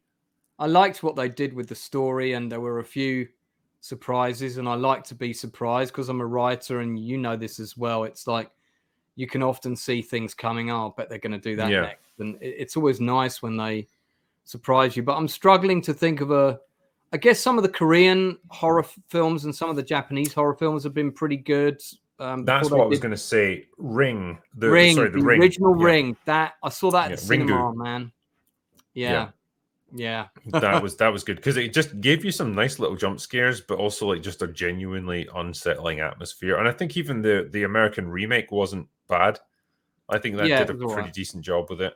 And the sequel was pretty good as well. And then I everything after that I stopped watching because I'm not a huge fan of watching too many sequels. I like Final Destination was. I wouldn't say it was a film that I was scared at when I was watching it, but it had some good jump scares. But that aside, that was all the movie really was. Yeah. And the sequel, Saw was good. The first Saw was good. I really lost interest in them after that because it just evolved into torture porn. It was the same with Hostel. Someone like mentioned here as well, how can you drink a beer after seeing Human Centipede 2? That's the problem, right? Again, the first Human Centipede was just gore or at least just disgusting porn. What's the most horrific scenario we can devise? And then Human Centipede 2, from what I understand, is just let's just take that to the most extreme that we can show legally on screen. And I had no interest in watching a film like that. I saw the South Park version of Human Centipede with cuttlefish, and that the Human Centipede. That was enough for me, guys. I got the gist of the film. I'm all good. Thank you. I believe in you, Cartman. Cuttlefish. Cuttlefish. No! Oh man, I mean that gave you all the visuals you needed, really. Oh god, yeah. Snowdub says The Thing is the best movie ever made, in my opinion. Good opinion. I would say best horror film. Yeah, I would agree. And a toss up between that and a couple of others, but yeah, I would agree. Darth Plato says, just wanted to say thanks for having Lance on. Hey, Lance. Yeah, he's I think one of my moderators and has been on my channel a couple of times as well. And I've been on quite a few streams with him on a channel called Positive Fandom where we look at older movies. Nice. Nice guy. Really nice guy. Uzi Ogal says, long-time listener, first-time poster. Oh, how I've missed the glorious happy hours. The Commando one with heel versus babyface is comedy gold. Cheers. Yeah, we had a good laugh with Commando. I just got the director's cut of that. In fact, I think I paid for a super chat when you were doing that stream to say, I think I paid for a super chat on that stream, but I might not have been to say this, but there's only like 2 shots in it that are different. I was going to say, like, this doesn't seem like the kind of movie that there was a big, like, artistic endeavor to have, like, a 3-hour cut of this film or something. But basically, you know the garden scene with the shed with all the implements and stuff, and he comes out and decapitates people's heads and things. He chops somebody's arm off completely, and there's a shot of that. That's in the director's cut, and I think there's one other shot like that, and that's it. Everything else is exactly the same.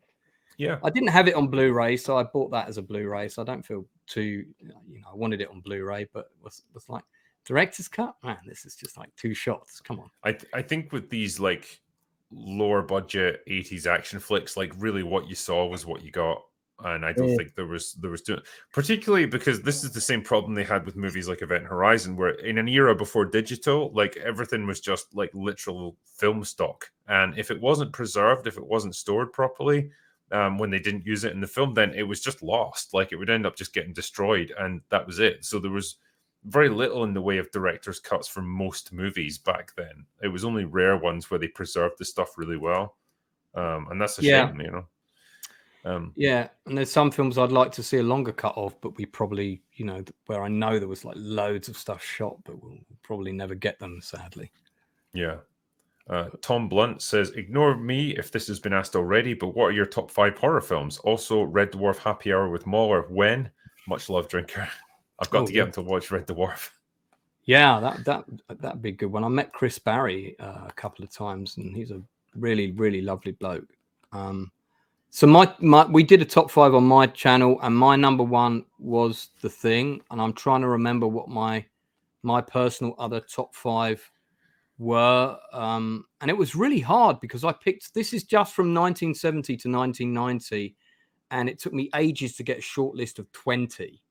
Yeah, and then from that 20 I then picked 10, and the running order of the top 5 moved endless times. I'll tell you what else was in there. The Hitcher was in my top 5 with Rutger is Hauer. That Rutger Hauer that's in that? Yeah. Yeah, I remember the Hitcher. That's pretty good. It is a really good movie. I mean, some people would argue it's not a horror film, but I would say it definitely was. And that was a film that in the cinema, it was packed out when I saw it. Man, you could feel it. Everyone was gripped the whole time. You know, he picks up the finger when he's eating the chips, and oh god, that's an amazing moment. And then the scene where Thomas C. Howe's about to surrender to the police, and then suddenly Howard's there and he blows the guy's head off. It's just stuff like that. It was just you just thought it was going one direction. Boom, it did something else. It was really good script, really well shot. I think I had Carrie was definitely in the top 10, but I can't remember if it was in the top 5. And there was a couple of others. The Mist was in there in my top 10. The Fog. The Fog was in there. The Fog's one of my favorite horror movies of all time. That's Carpenter as well, of course. I think if I was to list them in no particular order, The Thing would definitely be in there. The Shining would be in my top 5. The Alien, would be one of them. Yeah, we excluded that. You do it on the basis that it's sci-fi rather than horror? No, what we gave ourselves some rules because we knew everybody would fight between Alien and The Thing for number 1, and we didn't want that. So what we did was we said it had to be set in the known timeline, so 2023 backwards in history that has happened.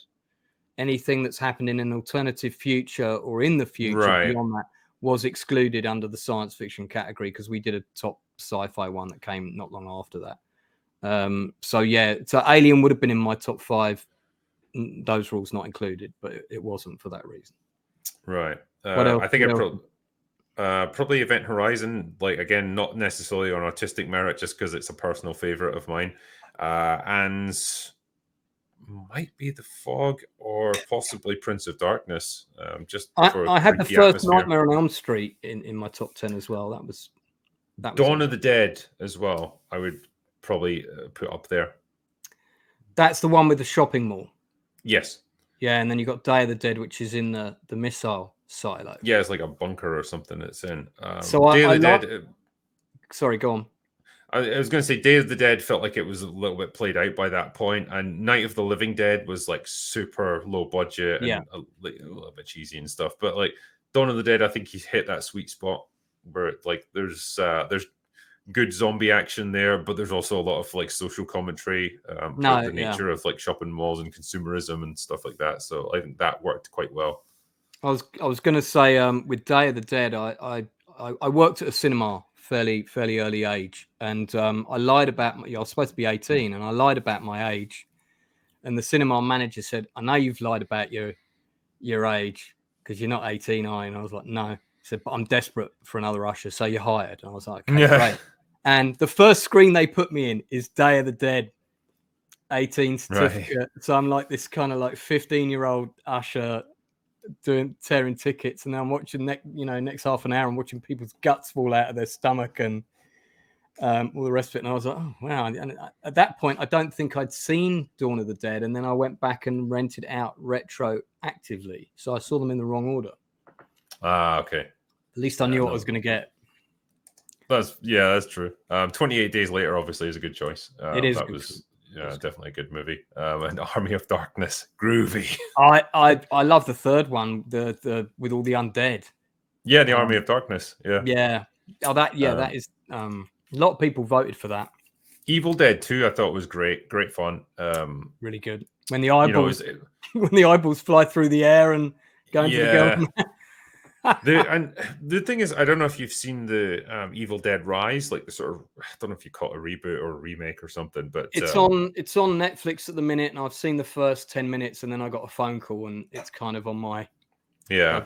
Is it worth my time? I honestly don't know. It's weird. Having seen it, I'm like, yeah, I thought it was perfectly fine. It's just I'm not really sure what the point of it was. It's not as fun as the Evil Dead movies. It doesn't have Bruce Campbell. It doesn't have any of the sort of comedy elements to it. Right. It's just a kind of fairly serious take on the subject matter. There's still the occasional bit that's like kind of goofy, but for the most part, I'm just like, yeah, I don't really know what I'm supposed to get out of this. It didn't entertain me in the way the other Evil Dead movies did. But it's not serious enough to be a legit horror movie. So it's a bit of a middle ground. Right. It's not terrible, but like it's not going to change your life or anything. Yeah, someone pointed out as well, Ash versus the Evil Dead was fantastic, like the TV show. It really was. That was Yeah, really I fun. like that, and I like Bruce Campbell full stop, and will generally watch anything with him in, and he's a really nice guy in real life as well. So. Yeah. Warp says, years back, Drunk Me nearly pulled the trigger on a Drew Struzan signed litho of the poster art for like 10K one night, Ubering back from a bar. I don't think I would have regretted it, but 10K is one hell of an impulse buy. That is true, yeah. 10K for a signed poster of what now? I assume for this movie. Oh, okay. Well, yeah, well, I've never seen a cinema quad for the Thing, UK or otherwise, so they must be pretty damn hard to get hold of. So, but dude, 10 grand. Look, give that to me. I'll go and make a little movie, and you can be the producer. Yeah. And just 10 grand. Dude, give that to me, and we'll go make a film. Well, do you know how many dances I could get from Tatiana for 10 grand? Well, it depends. Is it At Friday or least Saturday? It's inflation, you know. Yeah, I think the prices have gone up, haven't they? Yeah. Somebody came up to me at the London meet and said, "You'll know, you're his mate. Is Tatiana his real girlfriend?" A hilarious conversation ensued. That's what I'm going to say. Indeed, yeah. Night King 1 says, the reason there's long stretches where you don't hear any music in this film is because it was done before the film finished editing so that they didn't get to place it. That's interesting. Yeah, yes and no. I mean, Ennio wrote, that's partly true, but the score was done later. But Ennio wrote pieces for everything. He scored like almost the whole movie, and you can get there's a limited edition CD with everything on it, which I also had and also can't find. Yeah, those damn spiders again. I know, right? What's up with that? But yeah, so and that's often the way it's done. Whereas with the creator, the music was written before the movie, I believe, or no, not that one. Sorry, something we review. Oh, that's right. Sorry, The Thin Red Line, totally different film, but similar terrain. The Hans Zimmer score for that was written before day one of filming. And get this, they had speakers on the set, and they were blaring the tracks out for the actors as they were doing the scenes without any dialogue in. That is weird. To get them into that's what the director wanted. He said he did that deliberately so that they understood the tone that he was going for with that particular scene. It is unusual, but kind of brilliant in a way, because it is a very it's a very kind of ethereal movie, The Thin Red Line. It's got all kinds of layers and whatnot. And I mean, that director, you love him, hate him, call him crazy. He's a genius, and on the one hand, and sort of he's made other films where I'm going like, what's going on? I think I went into the Thin Red Line with the wrong expectations, thinking it was just going to be a conventional war movie, and yeah, it clearly was not. No. The Provocateur Extraordinaire says, I hear that The Thing is just the shootist filmed in the Arctic. I'm a real light sleeper child, John Wayne Russell. I mean, that's an interesting take on it. I'm not sure I quite agree, but yeah, that would be an awesome subject for like a video essay. Spectre von Baron says, what's really scary is the Shackleton expedition was able to ultimately make it to civilization with no casualties. How hard would it really be for the Thing to make it to civilization at the end? I mean, it's apparently vulnerable to the cold and it just goes into hibernation. So it doesn't die. It just goes immobile until someone finds it. So that's the scary thing about The Thing. It can split up and go in 100 different directions because it's, it's not really like us. It's not one organism. It's just everything, whatever it touches, it can assimilate. Here's an interesting tidbit on that. The big station in the southern Antarctic, which is featured on a few documentaries and things, but they don't like film crews going there. One of the things that they do annually is they do a massive screening for everybody at the base of The Thing. No, that's brilliant. Just to keep morale up. I mean, like, I don't know who came up with that idea, but yeah, it's Christmas, guys. So we're doing our Christmas base movie. It's The Thing with Kurt Russell. That must be nuts. If you're actually stationed somewhere like that, it's a pretty big base with, I think, about 200-300 people, big community and everything. Well, you know how, like, in offices and stuff, you get your health and safety videos, so, like, fire safety and all that. That's what this is. It's just like, be on the lookout for people getting assimilated by alien organisms. Don't go and Social dig up Warlock. in the eyes. Yeah. Ever listened to or read The Things by Peter Watt? Told from The Things point of view, the concept of communication and all as one is chef's kiss, much like Grendel by Gardner. I have read it, and it's very funny. That'd be quite cool, actually. Yeah, get The Things point of view on all this. And why do they keep trying to incinerate me? Yeah, and it doesn't like understand why they're trying to kill it, and it's sort of like trying to say hello to them. Effectively, it's its way of communicating and accidentally assimilating them. It's supposed to be unintentional. It's quite funny. Tommy Key says, I like how the crew is actually able to intelligently grasp the nature of the threat, but they are just behind the curve in understanding its scope. That's true, yeah. Like much like Alien and stuff, they make pretty intelligent decisions when it comes to reacting to the threat that they're facing. It's just they underestimate how far it's spread already. Yeah. They're figuring it out as they go, I suppose. Alien and The Thing both had two of the best log lines in cinema poster history, because The Things was, in space, no one can hear you scream. Do you know what the UK one was for the Thing poster? No. It was man is the warmest place to hide. Oh, I kept seeing that in the chat right enough. I love that. It's so good. The chat's going so fast, I can't follow it. But yeah, and I remember seeing that on the poster, because I remember seeing the posters up in London. I was thinking, what's that about? What's that about? And the poster didn't give anything away. I'd never seen a trailer. So when I sat on my friend's sofa and he's like, you've got to see this film. And he puts it on, and there's a dog being chased, being shot by people from a helicopter. So I was a bit like, come on, man, what's this? And he said, just watch it, Lance. Patience, watch it. And okay, so I shut up after that. And then, once that kennel scene happened, I was all in. Yeah. Dark Hour is saying if you haven't played the PS2 game, then I recommend it. So that's like the unofficial, I guess, sequel. Because McCready turns up in that again. I think you're playing a different character, but then he shows up at the end. Yeah, it was an okay game. It's difficult to do a computer game with The Thing, really, to give you enough to do, unless you're constantly shooting little monsters, which there was a bit too much of that for me. But I mean, Among Us gave you an insight into the atmosphere, just done in a cartoony sort of way, but it's the same feeling of paranoia, I suppose. Guy Newby says, it's my favorite film of all time, from the greatest year in cinema history of all time, 1982. Carpenter's masterpiece, CGI be damned. Agreed. It was a good year for movies, 82. You had E.T., yeah. You had E.T. You also had Tron and Blade Runner. And Blade Runner opened the same week as The Thing in the States, and also bombed on its initial release. Yeah. I thought Blade Runner was 81, but I guess not. No, well, it definitely. I might be wrong, but don't forget that American and UK releases are completely different back then. Oh yeah, we they normally were. got films a year later, so maybe. But I'm pretty sure that it was 82. I'll check that, but I'm pretty sure it was. No, that's fair enough. You probably know better than I do. Zed says, the prequel is not good, although it's a guilty pleasure of mine. It will forever be remembered for how much the studio messed up the production. Yes, we sort of touched on it briefly, but yeah, they apparently had filmed most of it in live action using practical effects, and then the studio decided, for reasons best known only to themselves, it'll look better in CGI, and you just got absolute garbage. Which it didn't, and yeah, it was just.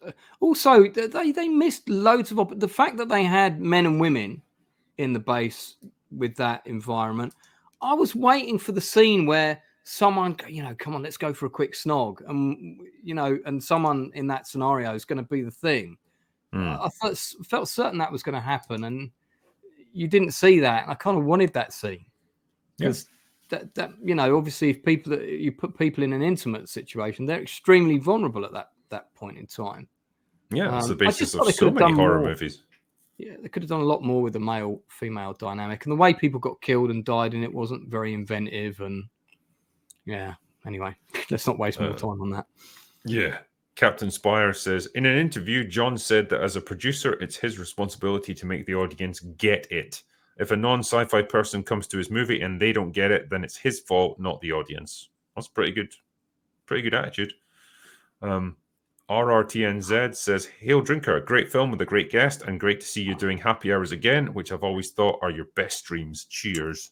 He gave me my first super chat. And as soon as I've figured out this ID thing with YouTube, then I'll actually will be monetized. But do a whole stream about that.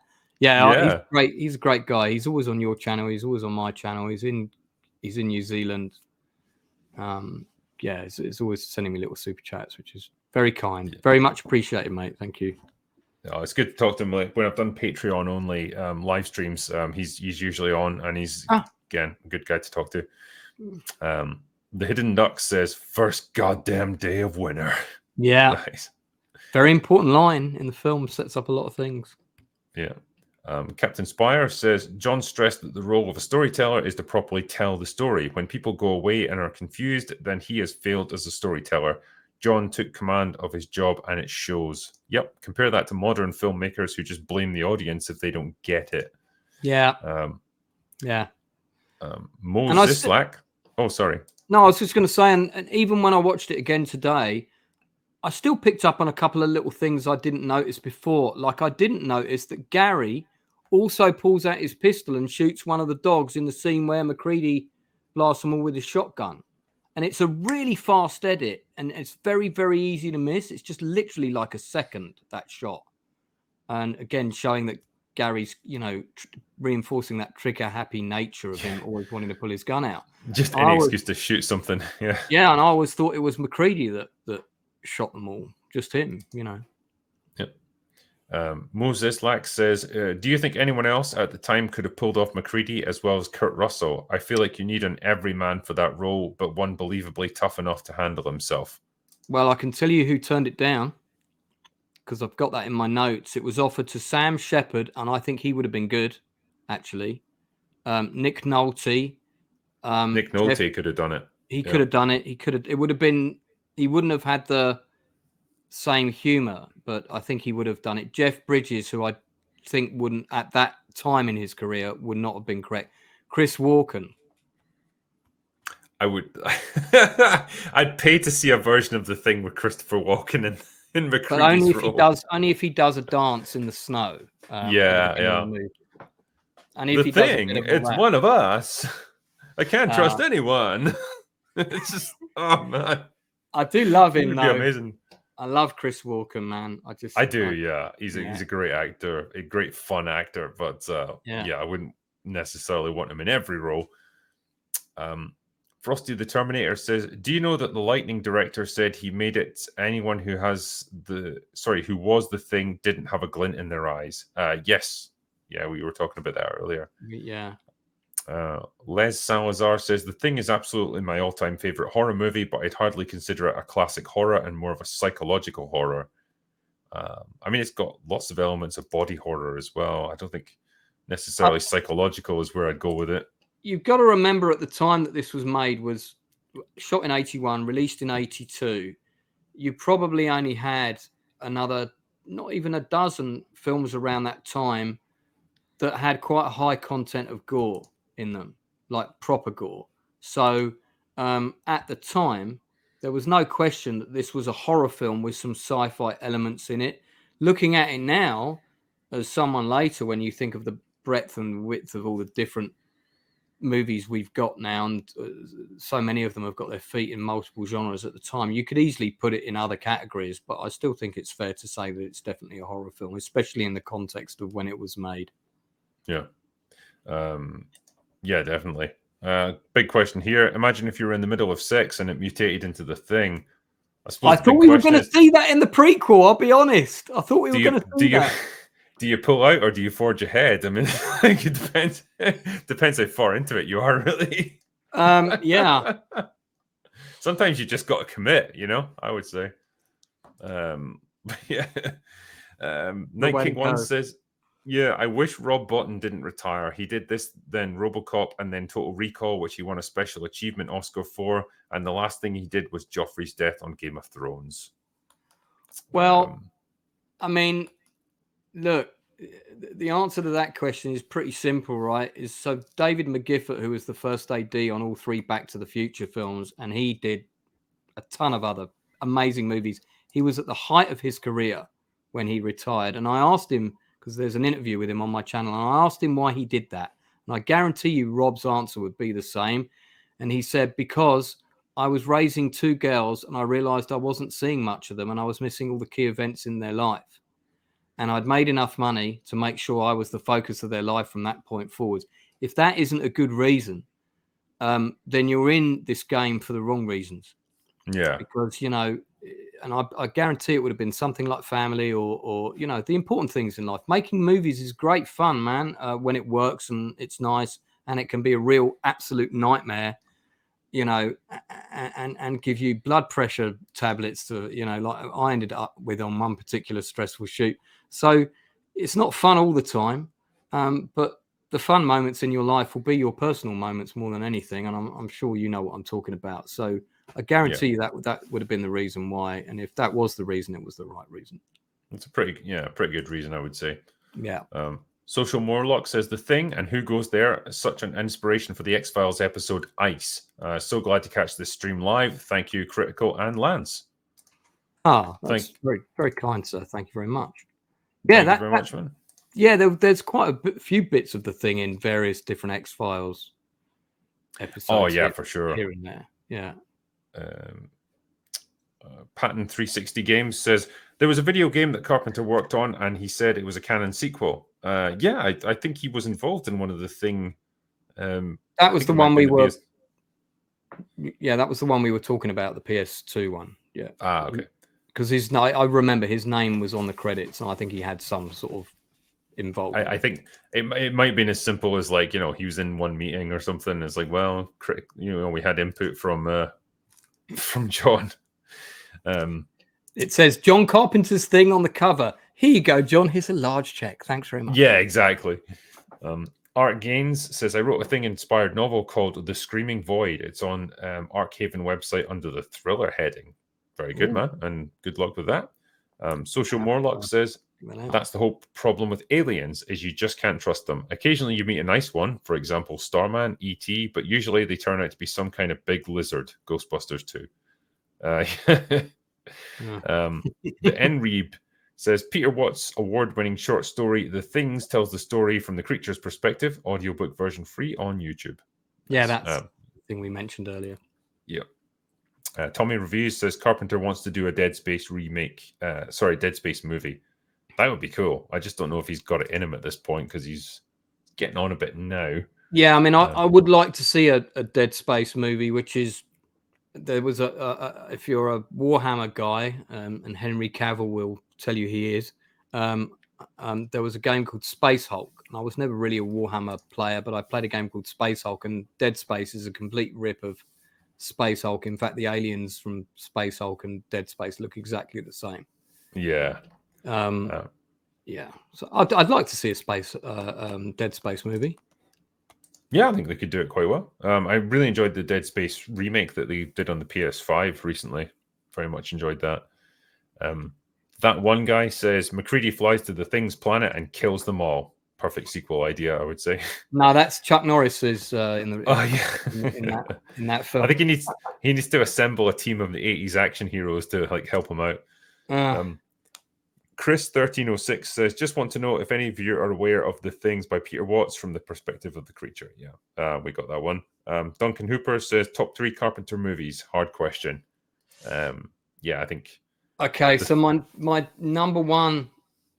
I can say these here. My number one, definitely, without question, by some considerable margin, is the film I took everybody to see for my birthday back when it came out. That's Big Trouble in Little China, and that's an American imported vinyl. The British one had the green cover on it. And then, second one would be The Thing, and the third one would be The Fog for me. So that'd be my top 3.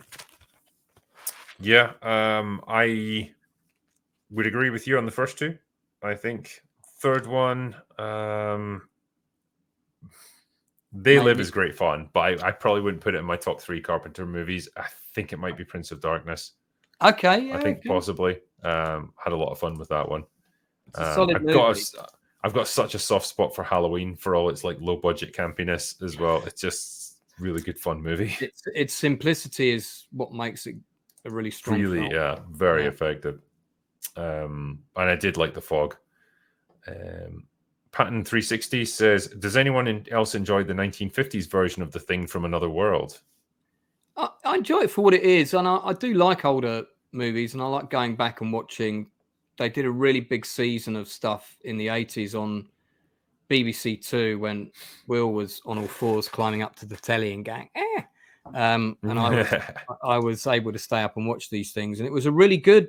It was the first time the Beeb did a dedicated science fiction series. Sort of, they had one on every Friday night, I think it was, for something like 2-3 months. And that was one of the films that was shown, as was They Came From Outer Space, as was Invaders from Mars, the original Invaders from Mars. And I really enjoyed watching all of those. And then, of course, you got lots of remakes of those later on, including this one. So I appreciate them for what they are. I'm not going to stick it on for an afternoon's viewing now. But yeah. Chop Socky says the found footage is from the 1951 film The Thing from Another World. Fair play. In the movie, that's not true. That footage was shot with John Carpenter and the team when they went to do the recce of the site where they built the cabin, and he says that in the anniversary footage, and he actually says that's him planting the thermite charge. Okay. Yeah. Tommy Reviews says, Drinker, could you stream The Quarry? It's Friday the 13th meets The Thing with a nice twist, and it's a spiritual successor to Until Dawn. I could stream myself playing it. I've got it, in fact, and I've played it, and it's really good fun. It's just one of those choose your own adventure games, and it's really, decent bit of fun to be had there. Very much like Until Dawn. Is that for the PS5 or something? Or yeah. So a bunch of camp counselors at a summer camp where it's like deserted apart from them, and they get attacked by various monsters and stuff, and you got to make decisions constantly throughout the game to see who survives and who doesn't. It's good stuff. I like playing those. Yeah. Peter Bradley says, look up The Thing, the musical. That I have to see. What are the songs, mate? Tell us the names of the songs. Rodney says, Audition is a very disturbing Japanese horror. Okay. Who Let the Dogs Out? There's got to be a song, surely, in The Thing, the musical, Yeah. I'm just trying to think. I want The Thing the Thing itself just given this big grand operatic like explanation for why it's doing all this stuff. Maximus BT says, The Thing is my favorite horror movie. Good choice. Film Freak Pictures says, cheers, legends. I want to see an all-female remake of The Thing in which a diverse cast of 23-year-old models win the day with the power of the message. Well, that'd be about a 2-minute long movie because they just kill it as soon as it arrives. And exactly, yeah, because The Thing would represent Donald Trump or the patriarchy or something, and they would just annihilate it. But yeah, give it a couple of years and they'll probably make that. Berg Flicka says, what are some films would Mr. Nielsen like to see a longer cut of? Thank you, Drinker, for having such great streams. Oh man, because there's about 4 or 5 of these that I'd really like to see a longer cut of. I might have to give that some thought and suddenly blurt them out. Did you want to carry on for a second? Let me sure. There's only a couple of super chats left anyway. Okay. So Blue Collar Loser says, Drinker, be honest, how big of a super chat do I need to send you for you to grow your beard even half as manly as Kurt Russell's? Love this movie. That would take that would take several months to get to that sort of proper lumberjack, bushy Kurt Russell beard. I respect his beard growing abilities. So yeah, it would take a lot. I think when it gets to the point where it's interfering with your ability to eat, that's when I would want to shave it. Yeah. Brian Keith. Sorry. I've been there. I've been there, and I got rid of mine because of that. Yeah. Brian Keith Hardcastle says, what a way to bring the happy hour back than talking about my favorite horror film, The Thing. Always like these discussions with special guests, and you have that you have to talk about these awesome films. Cheers. Thank you. And yeah, I've missed doing the happy hours. I don't know. It's nice to just be able to focus on a particular movie for a bit. The Gourd King says tauntauns are the warmest place to hide. Han Solo. That's true, but they smell bad. He's a great guy. He's been on my channel a couple of times, and I've actually had a couple of really nice chats with him offline as well. And I call him the Pumpkin King because he's got a pumpkin as his icon. But he's a lovely guy, really nice guy. Nice. And Film Freak Pictures says Carpenter said that Texas Frightmare 2023. There may or may not be a sequel to The Thing. I'm sworn to secrecy. Keep up the amazing work, Drinker. Thank you very much, man. And well, who knows? Maybe one day we might get a sequel. But man, that would be surprising. But yeah, that is the last of the super chats that came through. So thank you everyone for being so generous. Oh, there's just one that popped up there. I'll do that before we finish up. Please talk about Harbinger Down. It's a spiritual sequel to The Thing, using only creature effects, no CGI. Fantastic film. Yeah, that was a crowd-funded movie set on a fishing trawler with Lance Henriksen. I've got a copy of it, and there are various films that kind of mimic The Thing. Leviathan was another one, which I've also got the vinyl. Oh, I remember Leviathan. That's underwater, isn't it? Yeah, and I that came out. You had three of them that came out around. There was The Abyss, Deep Star 6, which was a straight-up creature feature, and Leviathan. Then you had that one with Jamie Lee Curtis where they found the Russian boat with this, and you kind of had these. That was a mix between Terminator and The Thing. I forget the name of that. Somebody in chat will know. So there's been quite a few imitators. Harbinger Down was all right, but you've got to understand there's not a lot of space on a fishing trawler. So once you said the line, can you go and check in the engine room? You've basically got, can you go and check in the kitchen? Can you go and check in the cabin, crew's quarters? Not a lot of other places to maneuver on a fishing trawler. I was like a fishing trawler or a small scientific, but it was a small ship, it's a small ship of that trawler type design. You could tell it was made with a lot of love. It's a nice little fun film, can't say more than that. It's not The Thing sequel that we were hoping for or imitator that we were hoping for. Leviathan is I saw that with the director of underwater photography, Mike Valentine, and it was one of the later films directed by George P. Cosmatos, who directed Rambo 2. Yeah. Valentine had a lot of stories about working with Cosmatos, who apparently was a bit of a handful. And he was so angry. He said, look, I was the second unit director on that film. That was what I was contracted to do. And he didn't give me that in the credits. He credited me as underwater unit guy. And then he just told us about loads of scenes that were cut and how the ending was originally filmed. And I was like, well, why didn't they use that? That would have made so much more sense. So it's always interesting to hear these other stories. I don't know if this would be a good way to finish, but I've got the script here again. And I was just curious to see how it ended. Because I'm sure in the what was it called? For Leviathan, he just kind of throws dynamite into its mouth and it blows up or something. It's really goofy. Well, there's that bit when you've got Ernie Hudson, and he goes, "Oh, I feel cold." And originally, what happened was the camera panned down to underwater to his leg. He started scratching his leg, and a mouthpiece appeared on the side of his leg, and part of his leg separated from his body. So you knew he was infected. That was cut.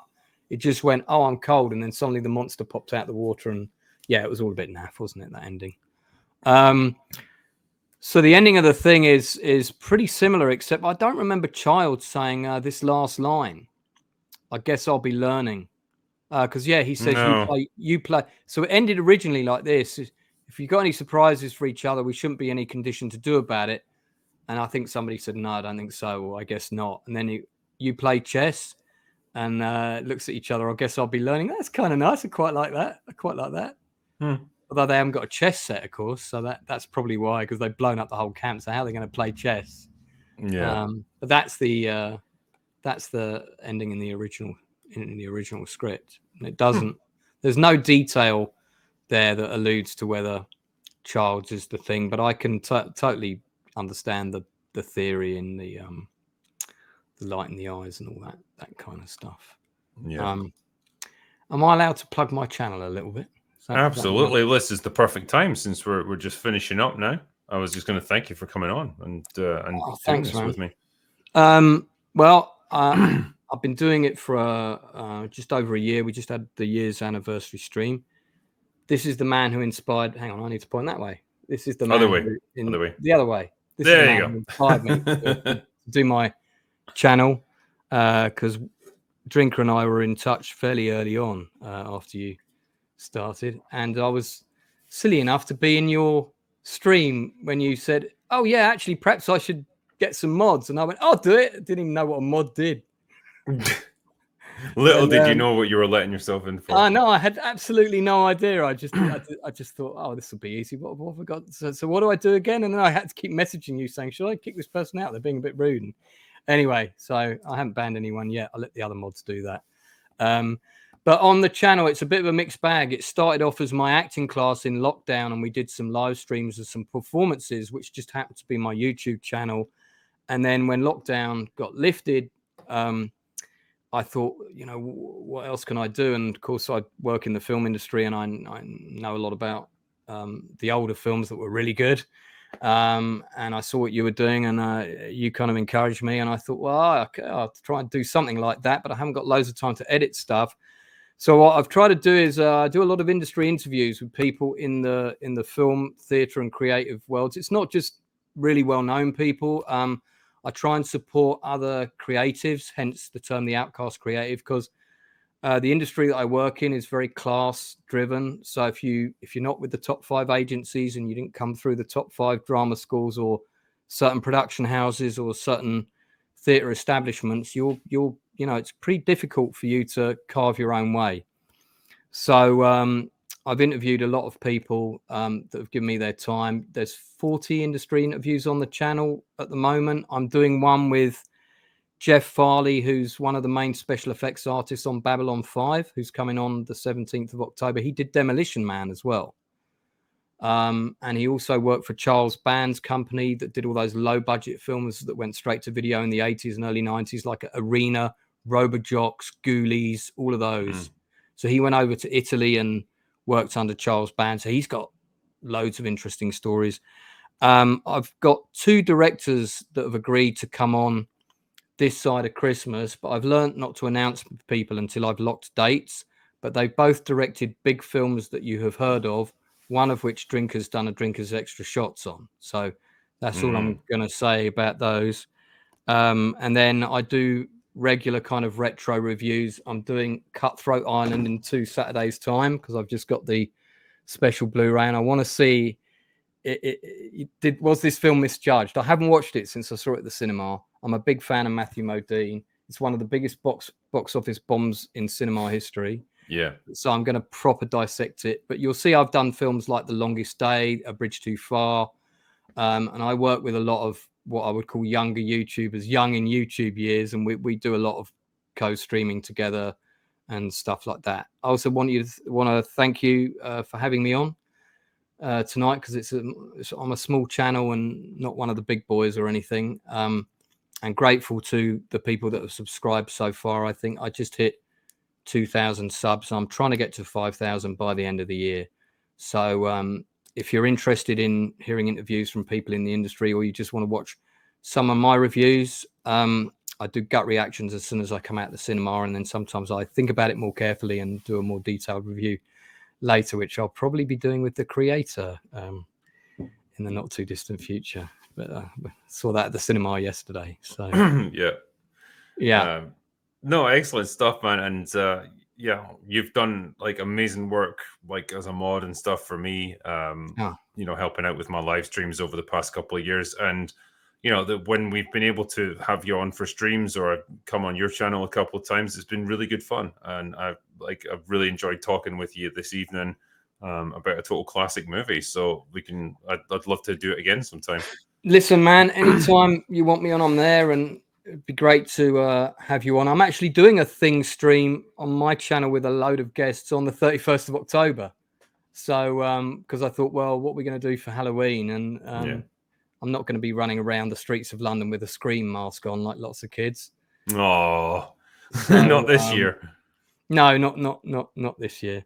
Just the other thing to mention is, apart from my channel, I'm an author, and you can find quite a few of my books on Amazon. And the first sci-fi novel I did was this one, which is Diamonds in the Sky, which is about aliens arriving on the Earth. It's coming true in about 6 months' time.